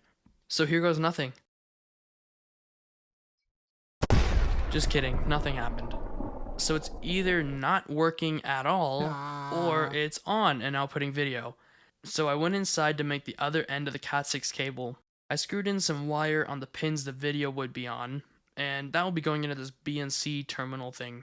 Now we have a BNC jack for the video, and of course that's not all the adapters I have to use. My portable Sony TV has its video over a 3.5mm jack, so a few adapters later and it's ready to go. I brought it back outside and plugged the ends together, just over a short distance for now. After turning the camera back on, there was no video output. I even tried skipping a bunch of the adapters and touching wires directly to the video output, but even that didn't work. I did about 20 minutes of troubleshooting after that, which I won't show in the main video, but it's in the behind the scenes on Patreon. After all that, I realized the camera was making a very faint clicking sound. It clicked about twice per second, and I saw this LED light inside that flashed every time it clicked. So I'm thinking it's trying to power up, but it can't because the power supply went bad. It's kind of like that VCR that I made a video on a year ago. The lights would only blink, it was never able to turn on. I was able to fix that by replacing all the capacitors on the power supply, so I guess I'm doing that for this camera. None of the capacitors look like they've gone. And I ain't gonna lie, of course I'm not gonna watch that on the stream, but I'm definitely gonna check out his channel on my own time because I ain't gonna lie, I like watching shit like this. I was one of them kids that like to take shit apart to see how it worked and then see if I could put that shit back together as well. You know what I'm saying? I ain't gonna lie, I did used to try and do that shit. Bad, except for this one that's bulging very slightly, but let's give it a shot. I ordered a few of every capacitor that I could see on that board, just in case I needed extra. And when it got here, I took apart the camera again so I could get to the power supply board. I'm really hoping this works because if it's not the capacitors, I'm not sure what else to do. Here's that power supply board. It looks like it's not going to be too difficult to replace the capacitors. The only thing I'm worried about is this little 10 microfarad capacitor. The replacement I got is much bigger even though it's the same value. So that's a little interesting, but we'll worry about that later. I started with the biggest capacitor, desoldering that and soldering the new one into place. I don't have a lot of experience with soldering, so my joints aren't perfect, but it should get the job done. I only replaced the 3 biggest capacitors and decided I might as well try and turn it on. I figure I shouldn't touch the other ones if I don't have to, so I reassembled it and took it back outside. I also remember reading in the manual that you're not supposed to power these up while they're laying down since it's designed to be hanging and it can put strain on the motors. So I had to hold this while plugging it into the barrel jack. I plugged it in and there were 2 loud clicks. I thought things were going south at first, but then... yeah, it started moving. It was doing a calibration sequence. This thing looks so cool and I can't believe it works. And now let's see if we get video. I plugged in the RJ45 adapters that I made, but unfortunately that didn't work. Until... yep, it's outputting video. I couldn't believe my eyes. My cable didn't work. I actually had to shove the bare coax wire into the RCA jack for it to work, but I'm just glad it did. Now to fix the cable so we can fully enjoy the camera. My first thought was that the camera end wasn't making good contact. I basically shoved the hair-thin coax core into the terminal block, and I wouldn't be surprised if that didn't work. So I wanted to add an extra wire on the end of it that could make a better contact. I did some janky stuff that involved soldering directly to the coax core. Look, signal integrity went out the window days ago. It's analog video, so it can handle some interference. And I even put heat shrink on it, so it should hold. Then I screwed those new wires into the BNC adapter and still nothing. So it must be the BNC adapter, and I cut the terminal part off of it. What is a video balun anyway? Well, it allows twisted pair to be used in CCTV applications, so exactly what I needed. Apparently it lets you have much better signal over distances up to 5,000 feet. That's 1.5 kilometers. That's insane. It converts the unbalanced input into a balanced output, and you probably need another one on the other end, which is why mine didn't work. The balanced signal will effectively cancel out a bunch of the noise and make the image a lot better. The name balun actually comes from balanced, unbalanced. It even provides lightning protection. The more you know. Too bad I don't have one anymore. I took the raw BNC cable and screwed it into the terminal block. Then I turned on the camera again and still not. Which, if you don't know the root word of ball,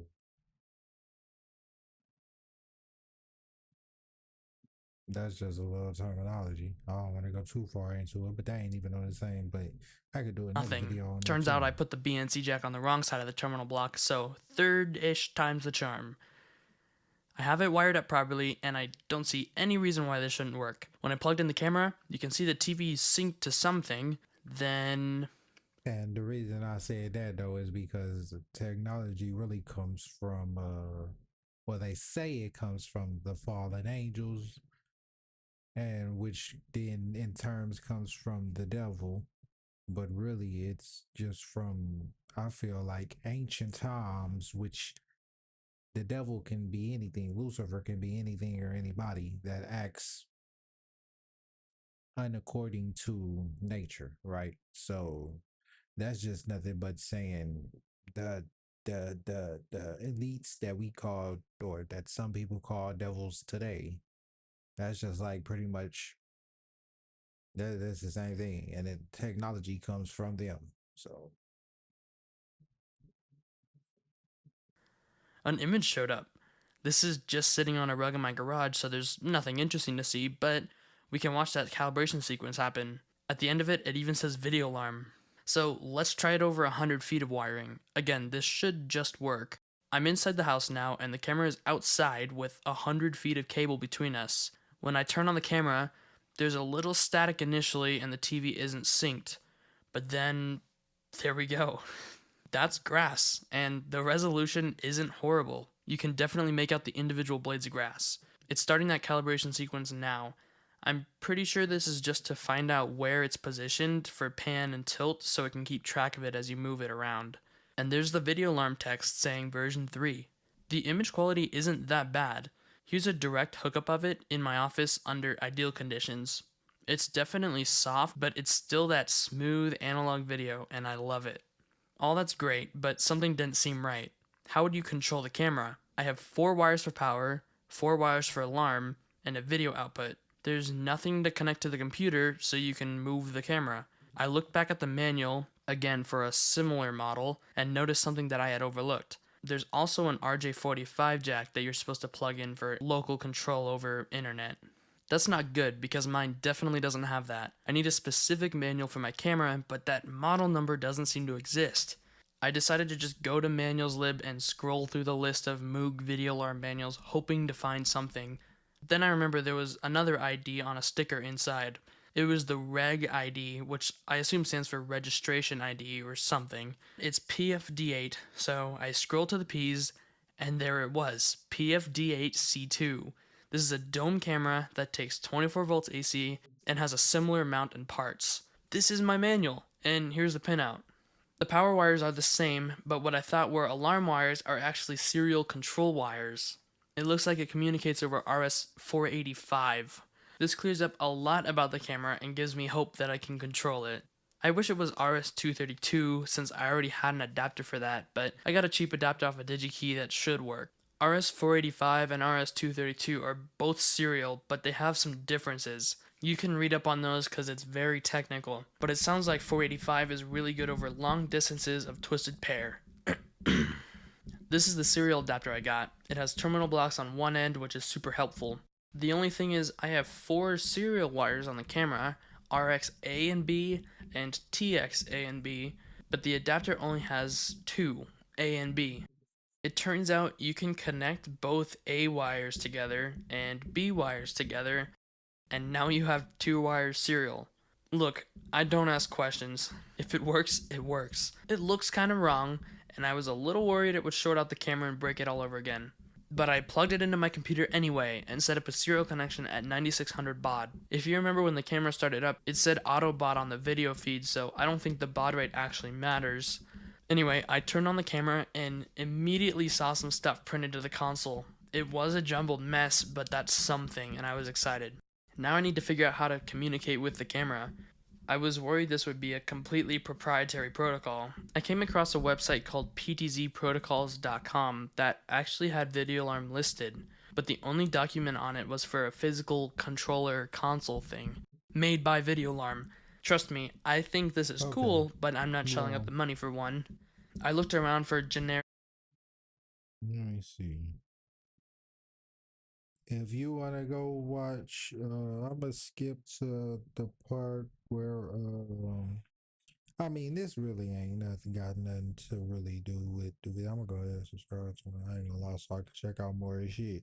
But this ain't really, got too much. I mean, it do, but it don't. I thought it was going to be some, I don't know. I just wasted a little bit of time on that shit. But I ain't tripping. Oh, and my computer finished out though, too. But, so yeah, man, that's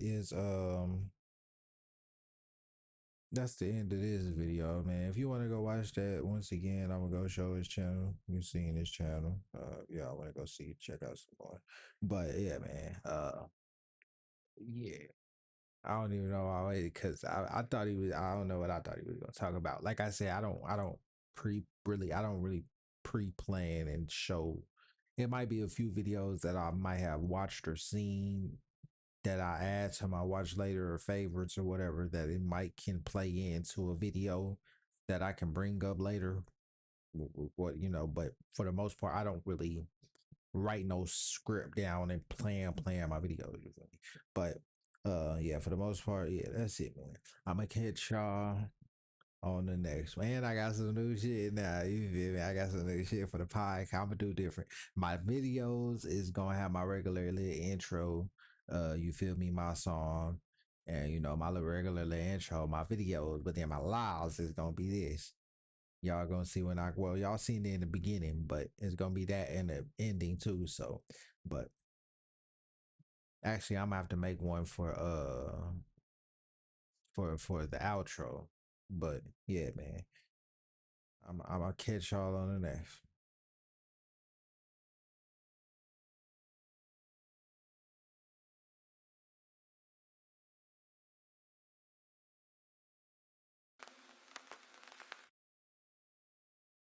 If you can hear this,